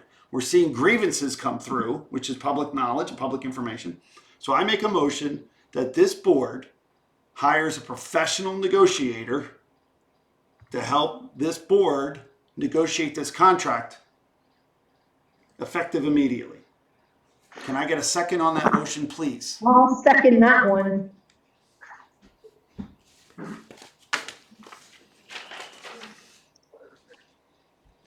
I have a motion from Mr. Bradley, a second from Ms. Mahalik on hiring a professional negotiator to handle the professional contract. Is there any comments from the board on that, please? This is Nathan. I have no problem with the concept of hiring a negotiator. I feel before we commit, by voting on a motion, however, we should gather some more information as far as what the cost would be and what our options are. Nathan, these were all brought up before. We've done this before. This board has done this before. This agency has used professional negotiators in the past. They've been successful in doing so. You should know that since you're a treasurer. You should know that because you're a board of director. You should know that because you're on the negotiating committee.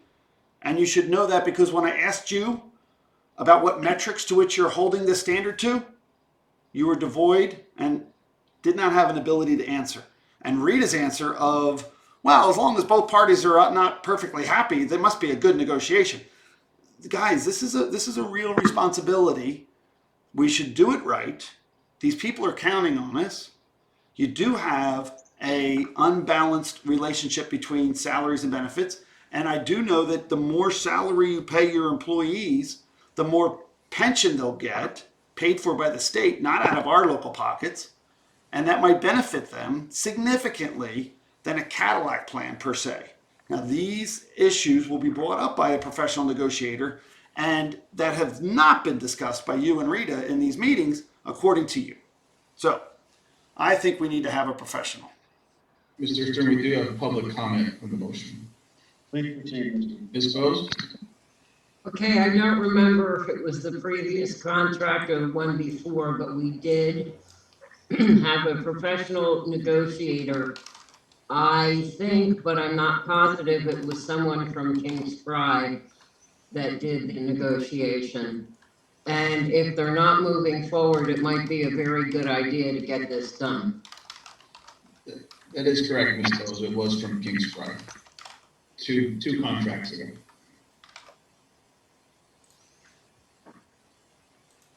The most recent one, hold on, the most recent one that was negotiated, by the way, if you look at the change in percentage of our expenses related to the first time when we had a professional negotiator and the change to there, and then the change when we didn't have it, and it got rubber stamped, blind trusted, just shoved through. And at that time, I think even the same thing, we had employees of the district were family members of the board. But the professional negotiator only makes sense. They can actually address these issues that we are bringing up. You can have the input of your 9 board members that have skills in this area and let the professionals do their job. Thank you. We do have another comment, Mr. Stern, in the public. Mr. Shaner? Yes, thank you. I think if you have used professional negotiators in the past, you have a solid understanding of what the cost structure would be. And I think you should vote to absolutely do that moving forward tonight. Thank you.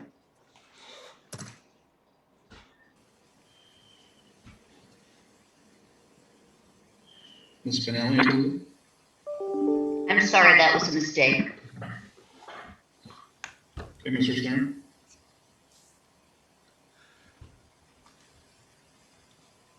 Hearing no further comment, I guess it would be roll call. You still have a hand raised. I'm sorry, you still have a hand raised? That was Ms. Bose. Let me see. Yes, Ms. Bose? Okay, my comment was on when Dave said percentages. Now, I cannot speak to the teacher's contract because I don't remember. But I believe that the jump, and he may not be speaking to this, but if I remember correctly, the support contract took a lot longer to negotiate. And that might be why the percentages were higher when it first came in, because it was retroactive to the year before. So it would have been a large cash outlay for salaries at that point. You're correct. No My, other my comment, data, Mr. Stern. yeah, no, you are correct, Barb. However, my data is pulled from the Pennsylvania Department of Education's data because we just don't have a trustworthy administration, in my There opinion. is no other comments, Mr. Stern. For that. So that's where my data was coming from, the state. And that's where the professional negotiating contract has proven to be beneficial.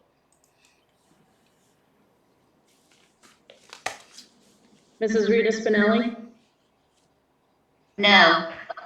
Mr. Wayne Wentz, No. Miss Joy Beers, Yes, of course.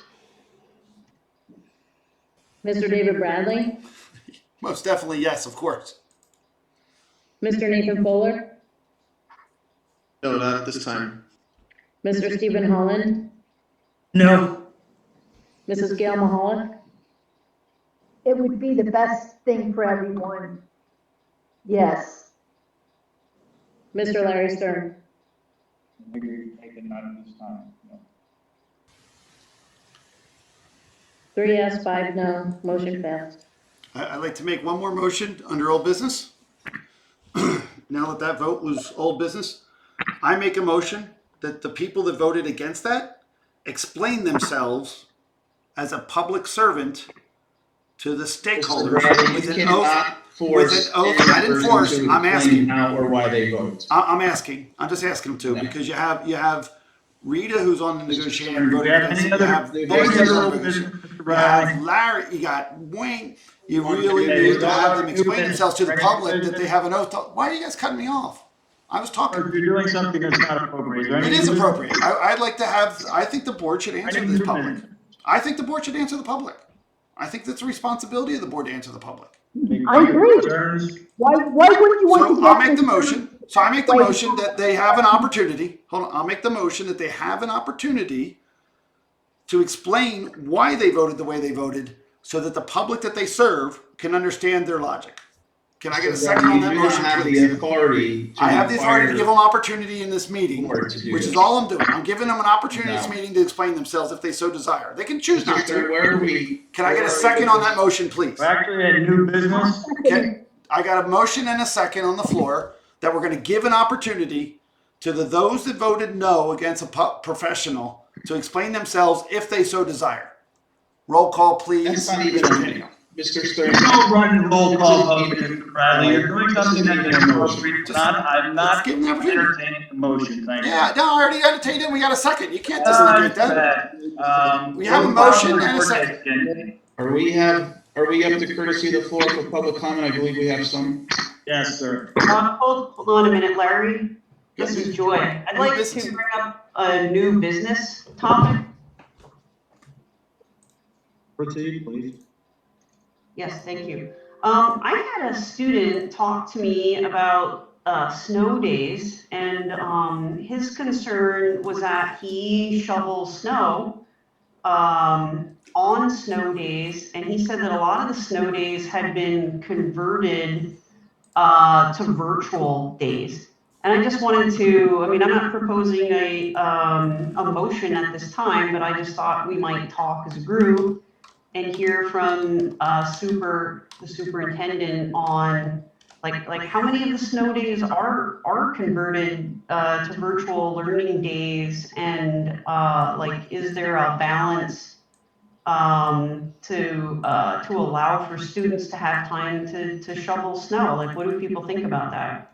We are actually using virtual days. We did use our 3 allotted snow days that were built into the calendar and actually used an additional day as well. But we currently, on these snow days, as are the other districts in the area, we're going to virtual days. This will allow us to keep graduation, and I have to apologize, for the 11th of June, and the last student day would be that Monday, the 14th. For the students. So using the virtual days has allowed us to, use them as an opportunity to count as a school day. I see. So you're saying we're out of snow days? Built-in snow days. There's 3 of them that we were able to use. In the past, we continued to use snow days because we never had the option for virtual days as we do now. And then what happens is those days would be added on to the end of the year. So for example, the number of virtual days that we used, if we didn't use virtual days and use snow days, it would actually be days added on to the end of the year in June. Mm-hmm. But Okay. using the virtual days allows us not to have to do that. Okay. Makes sense. Thank you, Joe. I have a new business as well.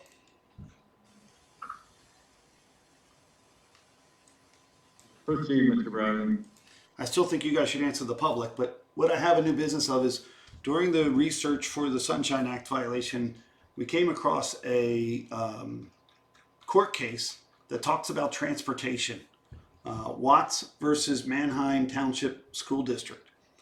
And in that case, it talks about specifically, they're talking about the fairness to provide transportation to students once transportation was agreed to a certain application of students, so they would not be selective. In that case, that child had custody between two different parents, and then the district was trying to restrict that the transportation from the one parent, but giving them transportation from the other parent. Right? It was kind of silly to have the district do that, and they were found in violation. But we have a formal written complaint that was provided to our district related to transportation, and I want to ensure that we're not breaking the law. I think we should really review that. I think we should also not break the moral code to act with fidelity and protect students. You know, transportation is 70 times, not 70%, 70 times safer. And if we're still missing students for the public transportation, especially in this wintertime, it is immoral. And at the same time, not only do we have all these court cases, but when we have a formal written complaint, we're supposed to have a procedure where the board hears and gives due process to both parties of the complaint. I don't know why that's not happening. If we could please have Mr. Filer identify why a person can file a complaint against this government agency and we don't provide the complainant with a due process right to make sure that their complaint is heard by this board, I would appreciate it. Just in reference to that complaint that was filed, the areas of concern, those students are all eligible to walk to one of the 3 approved bus stops, so there's no denial of any transportation. I believe one is about a block and a half from one and one is 2, and they are all eligible to walk from that location to the 3 approved bus stops. Many students are walking more than that to the 3 approved in-town bus stops. Is that how this government agency solved that complaint? We told those people? No, that has always been the case, and they're aware. So do we tell them that? The students, yes, they are aware. So as who told them? Mr. George has contacted them and has talked to them as well too. Okay, so someone from this government agency talked to these individuals that made a complaint and told them that they can walk. Mr. George has talked to them. No. I need someone from transportation, and I have talked to them earlier as well, even before that they are eligible. The students in those locations are all eligible to walk to any of the current bus stops approved by the district.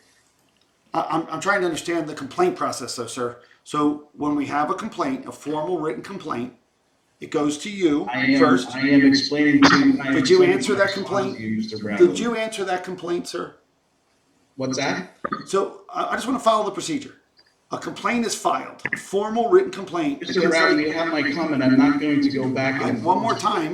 I'm saying the complaint was that there was no transportation being provided, and I'm telling you, those individuals in those locations have the opportunity to walk to one of the 3 approved bus locations. And Mr. George. And I heard you. So before you go around the circle, as well. So before you go around the circle, hold on a second. Let me explain what you're missing here. I agree with your logic. Anyone to explain anything. I'm going to explain it because you're missing it, and I want to make sure I'm heard. Mr. Stern, Mr. Stern, do not silence us. This is a question. If we have a formal written complaint, the question becomes: after that formal written complaint was filed against this agency, did our administration respond back to the complainant the application of our government policy? Did that physically take place, sir, Mr. Cleaver? Did you physically apply the policies that we have and inform the complainant as to what the policies were and how they were going to be applied? Are we following that? I went directly to our transportation director to make sure that I was not speaking incorrectly, and he reached out and actually talked to them, and I did talk to them prior to this. No, we're talking after. Let them And know. who's our transportation director? Mr. George. Okay, so he's a government employee now? He is a contracted employee who handles our transportation. Again, Mr. So he answered the complaint, so he answered the complaint and applied our policy. So then if that person that made the formal There is written no complaint. policy there is no policy, Mr. Stern. There's only What policy. they did is the question was, they had a question about the transportation, and they were given the information from Mr. George that they were able to go to those locations and take the students there, and they have always been aware of that. I'm talking only about the complaint process and using this as an example. If they make a complaint and there's only policy, by the way, and if the policy was applied and they were happy with that policy, they withdraw the complaint. If they're unhappy with that answer to the complaint, then it goes to the board that has to adjudicate the policy and its application. I've seen several formal written complaints that have never made it past that goalpost. And I'm wondering why, when a person makes a formal written complaint against this agency, there's not a formal written response, an application of policy, and then either the complainant can be happy and say thank you and withdraw the complaint, or they can say, no, I want the board to review this because I think it's wrong and we want to fix it. And that policy has not taken place. Those procedures have not taken place. And I'm wondering who in this government agency is blocking these formal written complaints from being properly adjudicated in writing as they're supposed to be done, according to our policy and Pennsylvania School Code. So that's my question. Why is that not happening, Mr. Stern? I believe the complaint came late last week.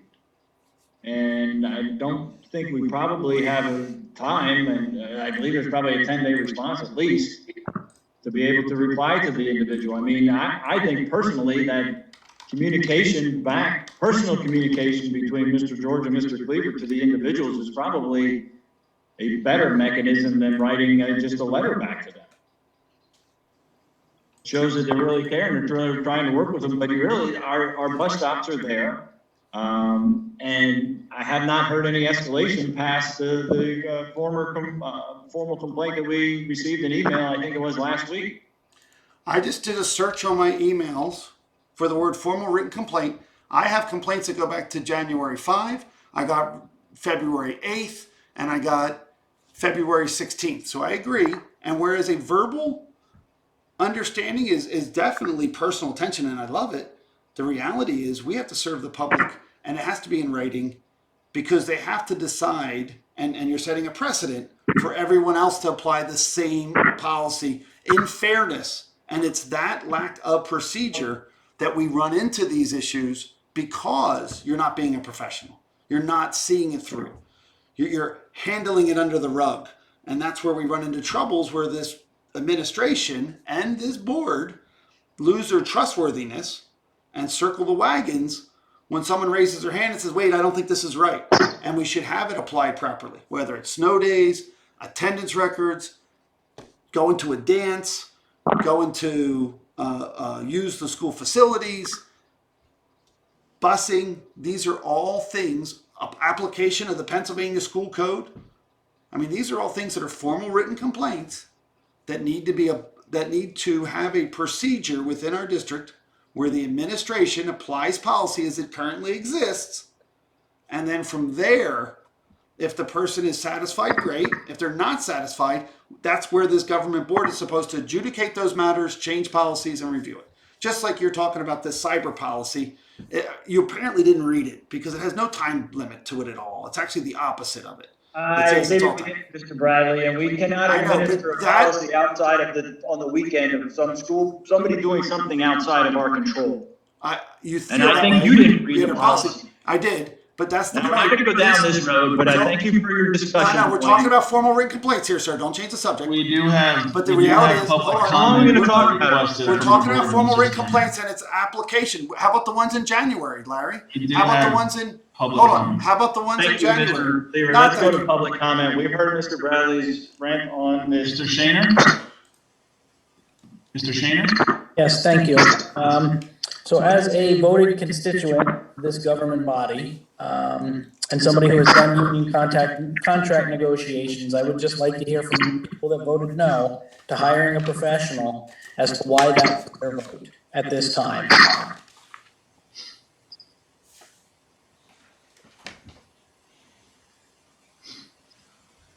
Mr. Shaner, this is David Fuller. I'm one of the ones that voted no. I have no opposition to a negotiator. I just would almost no. Because David Bradley said it. I just want in front of me when I make that decision, and I'm making the right one. That's why I said not at this time. So what's gonna be the process then to get this in place? Who's gonna do the research and who's gonna move forward with getting this done? Because I have a feeling if it doesn't get done between now and the next school board meeting, saying the same thing. My steps would be to find out what happened, investigate the past process, what the costs were there and what the results were, then proceed from there. Mr. So are we Shaner. too late in the meeting for somebody to make a motion and this to be assigned to somebody? Otherwise, I have a feeling it's gonna fall through the cracks. And Mr. Shaner, you should be more fearful of, now that they know that a professional negotiator might be the possibility, they're going to shove this one under the rug as fast as they can and try to just sell out our stakeholders again. And that's where I'm fearful. I'm disappointed that these people said no. I think it's a tell. It's proven to be beneficial. Mr. Shaner, please continue if you have any other comment. I want to make sure Mr. Shaner has ample time. Sure, I appreciate Mr. Fuller's answer. Would any of the other members who voted no like to provide their reasoning, please?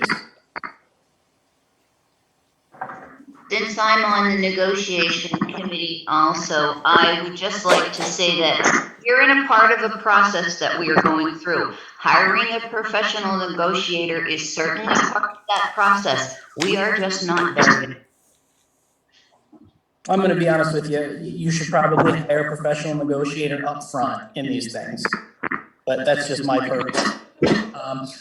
Next question, when will these meetings be moving back to in-person?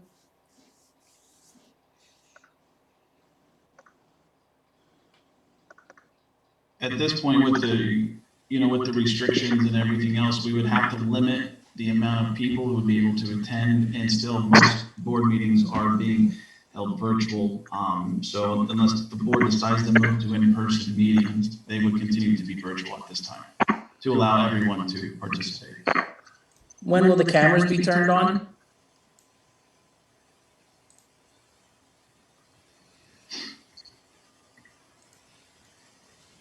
They can turn them on instantly if they so desire. They're blocking that transparency. But at the same time, Mr. Cleaver, we could have the board meeting in a meeting room so that you can't silence people that you don't like the opinion of, and the people can still participate as part of Zoom. You can have 20 people or 30 people. You can have a lottery. We have an auditorium that holds hundreds. That we're going to have sporting events that we can easily socially distance a good variety of people. Here you have about 44 currently in this meeting room. They might be more, they might be less, but I think that your answer reduces the trustworthiness of yourself and this administration. Mr. Bradley, if the board decides to have them in person, then we'd still be required to follow the regulations. Mr. Cleaver, this is Nathan. If I could also offer some input, also sit on the JOC for CCCI. We attempted to go back to in-person meetings, but had some members who, for health reasons, were not able to attend in person. And we found that Zoom did not work well with a room full of people. You can't have everybody have their own computer and all the audio on because you get a bad feedback or echo. And when we tried to cover the entire room with one Zoom camera, the people who were remotely weren't able to hear over Zoom. So we actually ended up moving those meetings back to completely Zoom meetings until we were able to do them all in person. Okay, and I appreciate that, and thank you, but I think for Zoom meetings, you can turn on your cameras. you're part of the board, I think we should be able to see what's going on. So I would hope that one of the members of the board would maybe make a motion to hold the future meetings with cameras on for the board members, please. Thank you. Ms. Bose? And then Sorry, Mr. one Chair.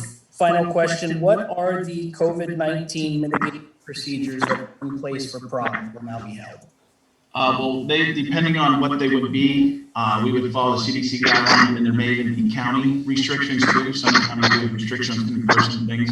So at the point of that prom being held, we would be required to follow all those mitigation guidelines, whatever they may be. If they're limited capacity, we may have to, look at it as maybe just a senior prom, different things. But when we get to that date, depending on what those restrictions would be, we would follow them. Thank you. I agree with public transparency, so I'll make the motion that the cameras are turned on. Hold on, I'll make the motion that the cameras. Mr. Cleaver, I will make the motion. It is public comment, Mr. I know, but Bradley, we and just we're had one. continuing with public comment. Yeah, but Thank you get to Ms. answer Bose? the public comment. I'm answering him. Ms. Barb, Bose? can you wait a second while I make a motion to get the cameras on? Ms. Bose?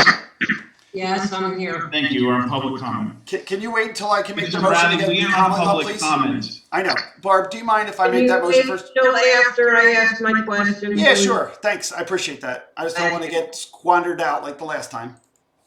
All right. I filed the right to know. And I filed the right to know for the reports that were sent from the superintendent to NEF as per the stipends that were paid. My response was it was approximately $10,000, 10,000 pages a year, and it would cost me $4,000.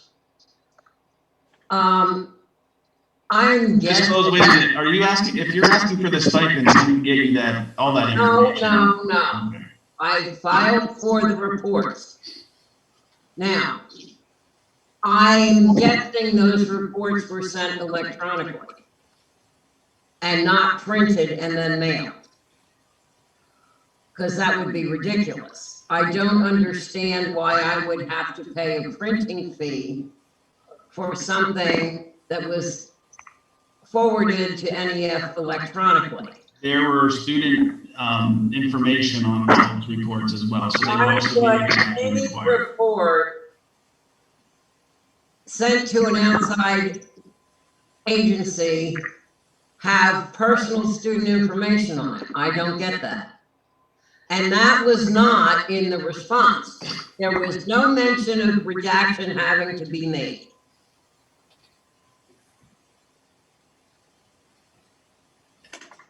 I just don't get it.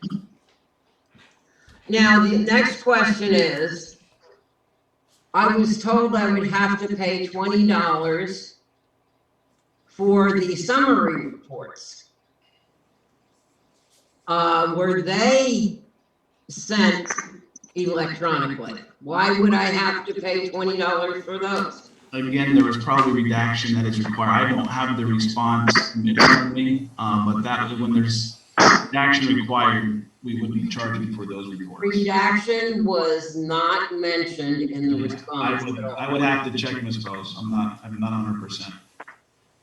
And I don't understand why it would be submitted to another entity with private student information in it. Grade level, grade names was part of the reporting to show the growth of the students and how it was reported with weekly meetings. There's also additional information with student progress and the amount of time on and off of programs as well. So there was a lot of student names and information on that, and I wouldn't necessarily say no.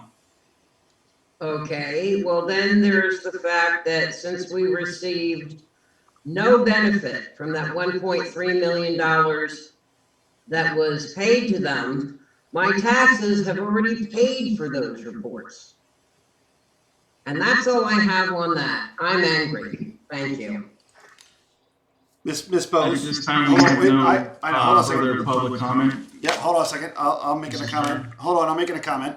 Hold on, excuse me. I'm making a comment, sir. Here you go. Ms. Bowman? Ms. Bowman?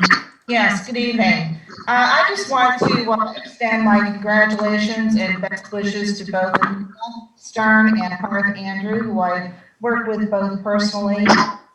Anita has always looked out for our kids in the guidance department, and Ms. Andrews has done a great job in the cafeteria at the high school. And I want to just wish them and many blessings in their retirement. Thank you. Okay, I'd like to make a motion. Mr. Bradley? Yep, I'd like to make 3 motions. So motion number 1 is that the cameras be turned on for board meetings. Can I have a second on that motion? I'll second that.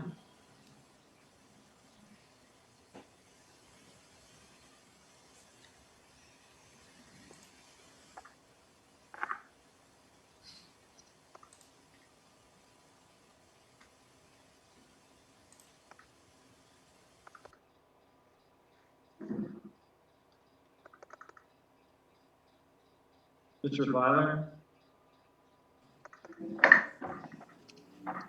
I would have a question, Mr. Filer. If you're gonna ask if the board has any authority to require members to turn on the camera in their house, I'm not aware of any. My other question is, since we're out of the business area and it's courtesy to floor public comment, are we required to give motions in this section of the agenda? You're not required to do motions, it's up to you. Of course, you can adjourn them in a meeting at any time. Thank you for your rulings. That would be really silencing to people. So I made a motion. We have a second. It's on the table. Let me get the other ones out before you try to silence the rest of them. I think that I make a motion that the board be given the reports for review. And Do you actually want to vote on a motion, or you just want to keep doing this? I'm going to give all 3 so that you don't silence the community. Okay. So number 2 is I would also like to make a motion that the board be given these reports, these thousands of pages, so we can review them, and also to reprimand our superintendent if he's using names instead of student numbers. That's just inappropriate. And then the third comment or understanding is that there is no charge under the right to know law for redaction. Especially if you have the opportunity to be able to do computer redaction of documents, electronic redaction. So I don't know why. Mr. Bradley, if we have to print redaction, but if you are able to be charged. I agree. It's a way to block people from getting information. I completely agree. But the reality is, if you have to, you don't have to. We do have the ability to electronically redact documents. It's been done already, so it can be applied to this. The fact that you don't have to is part of the problem here. So I make a motion that if we feel that we don't have the redaction software, I move that we get it. So I have 3 motions. Cameras, the board be given the reports in executive session if necessary, and that we buy the redaction software. Can I get a second for those 3 motions, please? I'll second it. All 3. Thank you, Larry. You can now proceed with running the meeting as you see fit to make sure public can comment on each of the 3 motions, or you can silence the people and seek an adjournment. Reed is ready for that one, I'm sure.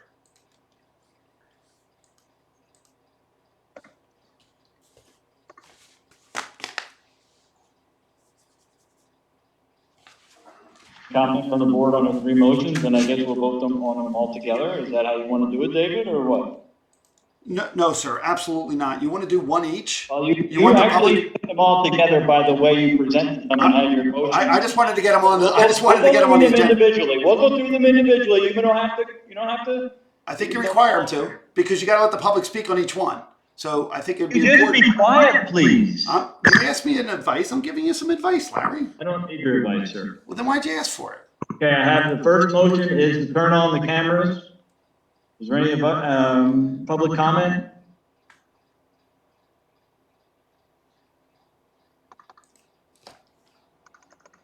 Zoom has the ability to provide you to use a different background other than your home when the camera is turned on. There are a lot of different ways to do that. You would have to find that out, but it is available.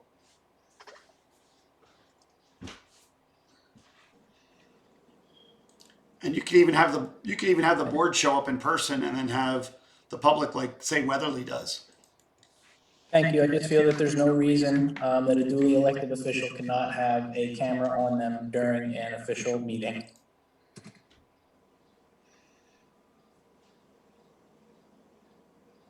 No further comment, Mr. Chairman.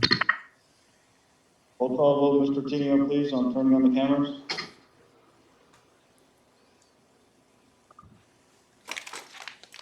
Mr. Wayne Wentz, No. Ms. Joy Beers. Yes. Mr. David Bradley, Yes. Mr. Nathan Bowler, Yes, I have no problem with being allowed to be turned on. Mr. Stephen Holland, No. Mrs. Gail Mahalik, Yes, Mrs. Rita Spinelli, I have no problem if someone wants to turn them on or leave them off. So yes. Mr. Larry Stern. Loud, on? Loud. Thank you.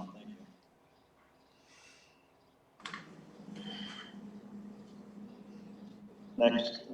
Turn them on. You have it, Mr. Tenio? Definitely 6 turn them on. yes, 2 no, motion passes.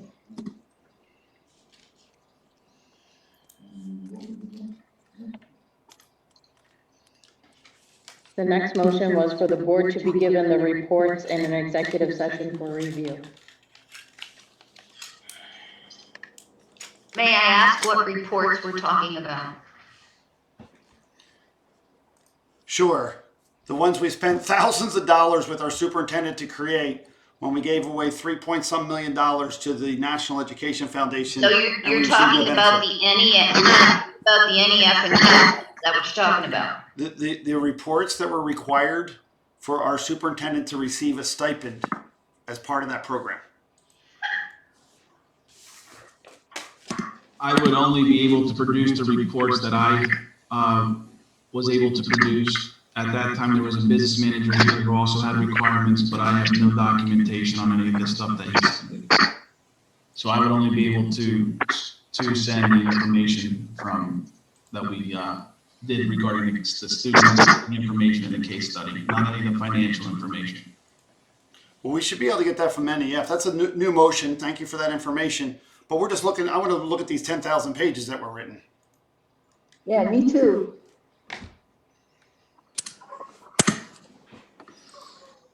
That's 10,000 pages per year, by the way.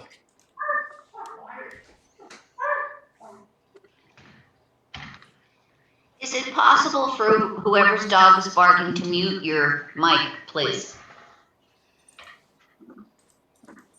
It looks like you're the one that has the voice because it comes up on the screen as your location, Rita. But I do not have a dog. Oh, okay. I just thought someone was barking back there. So you have a motion and a second on providing these reports in somehow confidential manner, correct? The confidential manner, is that what really the motion is? Because if you give us a report, a 4,000-page report in an executive session, you're not gonna be able to review the 4,000 pages or 10,000 pages or whatever this report is in that time. It's actually 10,000 pages per year is what was testified to. And yes, you could give it to the board in an executive session, usually electronically, without having to redact anything or print it. And then you could have the executive session, take a recess while they review it, and then you come back the next day or whenever, and you resume, and then you can have your discussion, just like you would for any contract or any other matter. Are you referring, Mr. Bradley, to the exact same way that you took screenshot regarding contractual information and then now are trying to post them publicly? And actually, I believe, Mr. Filer, you can even speak to that. So you're trying to get information, share the exec session, do the screenshots, then putting in right to know requests. Mr. Filer, can you please address that? The right to know law. Another yeah, reason I have a concern. The right to know law is very evidentiary, And if something is Mr. Bradley, provided, I asked for Mr. Fowler's opinion, not I yours. know, and he gets a chance to speak, and I agree. Mr. Fowler? You muted me again. Yes, Mr. You Cleaver. muted me again. As I've explained to Mr. Bradley in the past, if he discloses ongoing contract negotiations, he risks having a Labor Violations Practices Act. What he did was request the documents in exec, then filed a right to know request. The office gave him the same documents, and now he's arguing that he should be allowed to release them.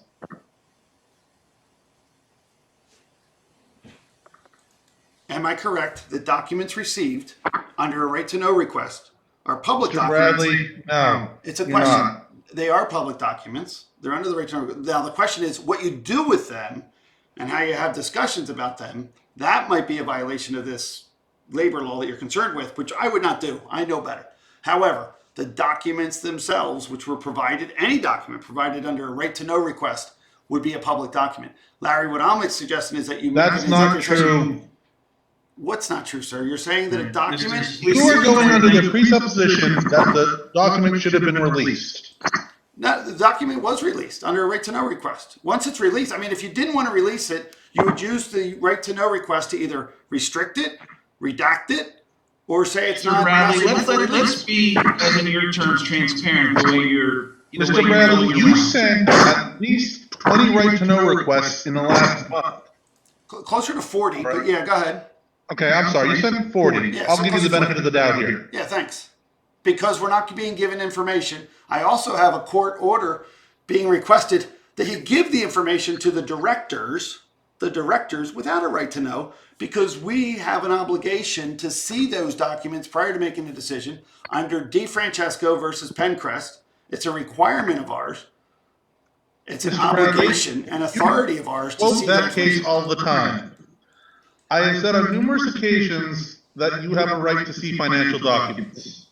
However, you seem to wait at the very last second, the day before the board meeting, request them, and then throw a fit when you weren't given them within a 24-hour notice period. Because the agenda shows up on Thursday, that makes them pertinent. That means we need to see them, and that's why we have the problem. If you put the agenda out 7 days earlier, like we suggested, we'd have 7 days to review it, and then 7 days to get the documents. And in the past, even on the agenda, it says, if you want to see it, you get to look for it. So there it is on the agenda. We're trying to see them, and you guys are blocking us. That's why we got to get the judge involved here, because the current administration and the current board majority are blocking individual rights of individual board members. That's already been adjudicated. And that's wrong. You don't have that authority. No board member has the authority to block an individual right of another board member. And we heard that Rita had access to this information, yet you're blocking me from having access to the payroll information. You're blocking me and my experienced eyes from seeing what's going on. If this board would recognize that the need of this board to provide oversight, the same oversight that we give the authority to the superintendent to see under Pennsylvania School Code, and the same authority we give our auditors to see, to check our work. That's why we hire auditors. We're supposed to be doing our job first. We shouldn't be finding these problems. When I found the problems in the district from the information I was provided from Mr. Fike, that's why we called in the Auditor General, guys. I would beg to differ on that one, Mr. Bradley. I know you would. You don't like Mr. Bradley, the fact that you talk about lying and lying, Mr. Bradley, you are so out of bounds with the comments. No, it's a lie. It's untrustworthy. You're untrustworthy. It doesn't work. You're supposed to let every individual board member see all the documents. I have no idea. I think we have a motion and a second about seeing some reports. Is there any public comment on these reports? I guess we got to go to that now.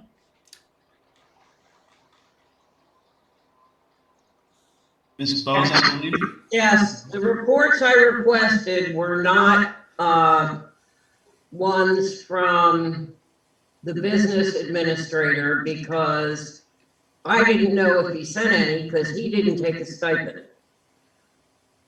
The ones I wanted were the ones submitted by the superintendent. If I'm not mistaken, Mr. Cleaver, didn't the business administrator have that put through his salary? That is correct, and there was, I believe, on the report, a $400 stipend, I believe, as well. I would have to Yes. confirm, though, to make sure. I believe that was part of the report, but I would have to confirm. Yeah. So he did get one, he just put it through a different avenue. Well, now, if it's part of your salary, it's part of your job, there's no reason to get paid extra for doing your job. That's different, Rita. That's why I want an experienced set of eyes to look at these documents. Mr. An Bradley, experienced you person to negotiate can belittle me all you want. You are totally clueless about what goes on, yet you blame everyone else for it. I've quite frankly had enough. If we have no other public comment, can we please just move forward? You do have other public comment, Rita. You have to listen to them. Sorry. There is no other. You got to answer Barb's goofballs. There was a response. Goofballs. No, response. Mr. Bradley, you keep saying that. Yeah, I There is do. a requirement for a conversation. Public comment means the public gets to voice their opinion. It doesn't mean there's an open dialogue between them and the board. Nor is there a restriction to have one. We can have one. Mr. We're allowed to be transparent, Mr. Filer, correct? Roll call vote on releasing the Where's my report, please, Mr. Bertinio. Mr. Stephen Holland, No. Mrs. Gail Mahalik, Oh, yes. Mrs. Rita Spinelli, No. Mr. Wayne Wentz, No. Ms. Joy Beers, Yes. Mr. David Bradley, Yes. And we actually don't Mr. even need. Ethan Fuller, No. Mr. Larry Stern. No. 3 yes, 5 no, motion fails. I'm actually thinking, I'm Mr. sorry, Filer. Gail. Sorry, you know what? I'm thinking, well, go ahead. Do the next motion, and then I got to comment on that for a second. But go ahead. Whatever is the next motion, do you have it, Mr. Bertinio? It's related to redactions. I have about the board allowing to purchase redaction software. Which we talked about.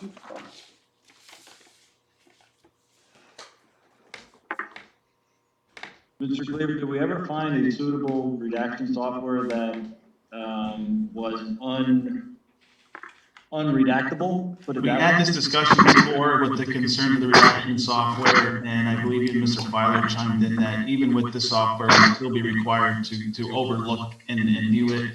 Some of the redaction software is just putting, keywords in to redact, and because of the concern with releasing documents, that was one of the reasons too that Mr. Filer and our right to know officer go through those to make sure that everything is redacted correctly. I believe that to be the case, you're right. And we agree that's a very good idea. They should be redacted electronically, But as soon as we automatically, and do then, that, Mr. excuse me, Bradley, sir, we're still and then, hold on. charging for them. Always, you should redact it automatically, and then it should be reviewed by an individual right to know officer as part of her salary, part of her job. We get that.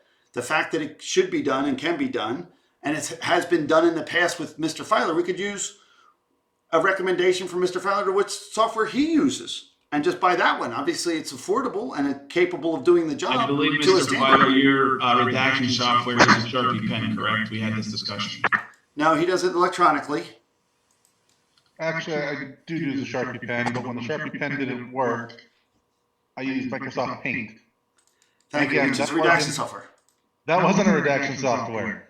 That Did didn't you go redact through. the doc- I did you redact the went doc- in there and highlighted something with a Bradley. black marker. Thank you, Mr. Filer. One more time, Mr. did Stern, no you further electronically redact Mr. the Stern, document? could I make a comment here?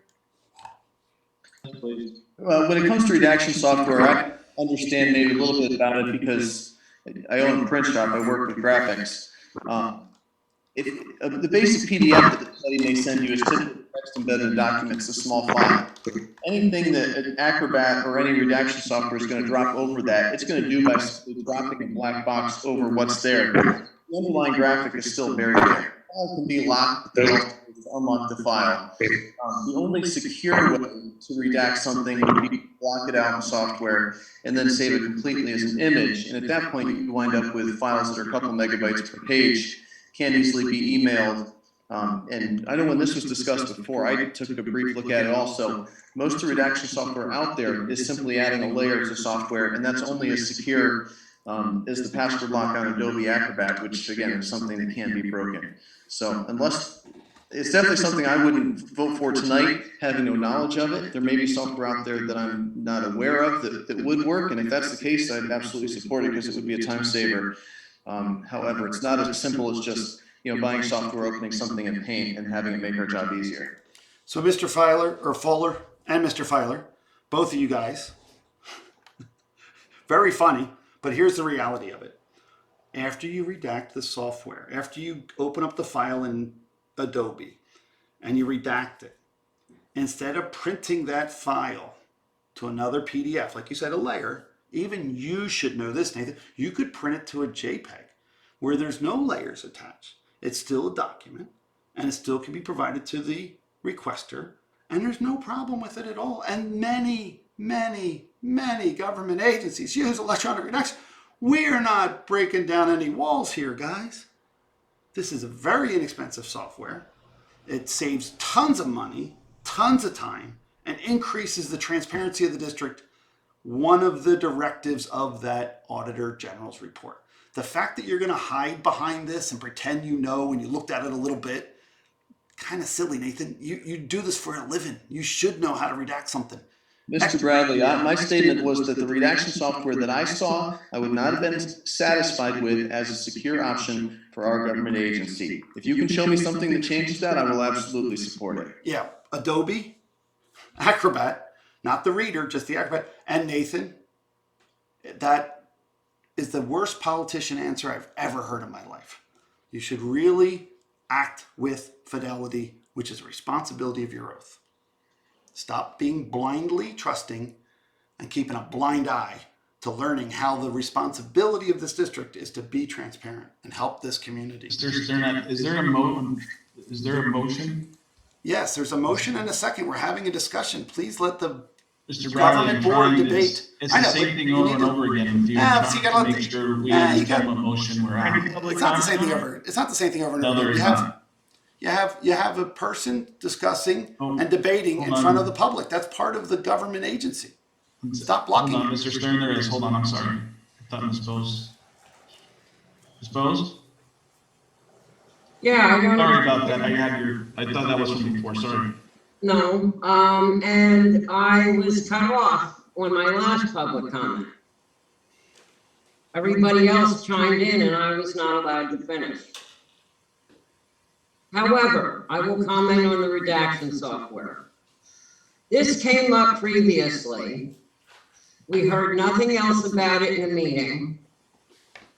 Now, certainly there's redaction software out there that is usable, and it's used by the legislature. So why doesn't somebody contact somebody in the legislature and find out what they use?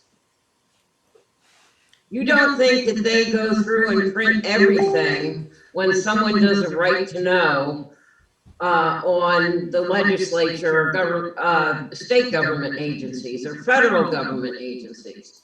They have redaction software that is top of the line. I seriously doubt we need top of the line, but somebody needs to seriously look into it, and then we need to hear about it again, not 2 years later. I'm done.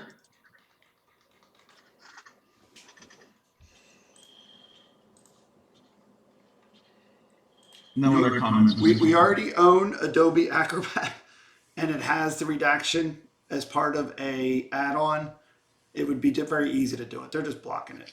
Actually, you don't own Adobe Acrobat. You save everything from Word as PDF, Mr. Brown. One more time. You have an ad. That you get. I know, Larry. I thought you had computer background, Larry. I thought you'd understood how things work. Mr. Bradley, did you just want to talk? I said the agenda that comes out is Word and is saved as a PDF. You don't have to have an Acrobat writer to write a PDF file. I thought you would know that. Yeah, we do have Adobe. It's available Please online. don't talk in a degrading manner, Mr. Bradley. Are you feeling Let this us is degrading to speak you? normally. Do you feel this is Don't degrading whisper. to you? Mr. Stern, can we please is continue? tired. Yes, if this doesn't, stop, I motion we adjourn, and I don't care if you like it or not, David, but I've about had enough of you tonight. I'll second. Thank you, Rita, but we still have this motion on the floor. Let's get it voted, We'll but call let's over have the adjournment, deliberation. Not until you do this redaction thing, you're blocking the opportunity Ms. Gail to Mahala? provide transparency. Mrs. Rita Spinelli? Is this the motion for To the redaction? adjourn, stuff? yes. To adjourn, yes. No, we're doing the motion for the thing. What happened, Mr. Larry? Wayne Wentz? Larry, what happened? Yes, to adjourn. Ms. Joy Beers? Yes. Mr. David Bradley? No, I believe that would be a sunshine violation. Mr. Nathan Fuller?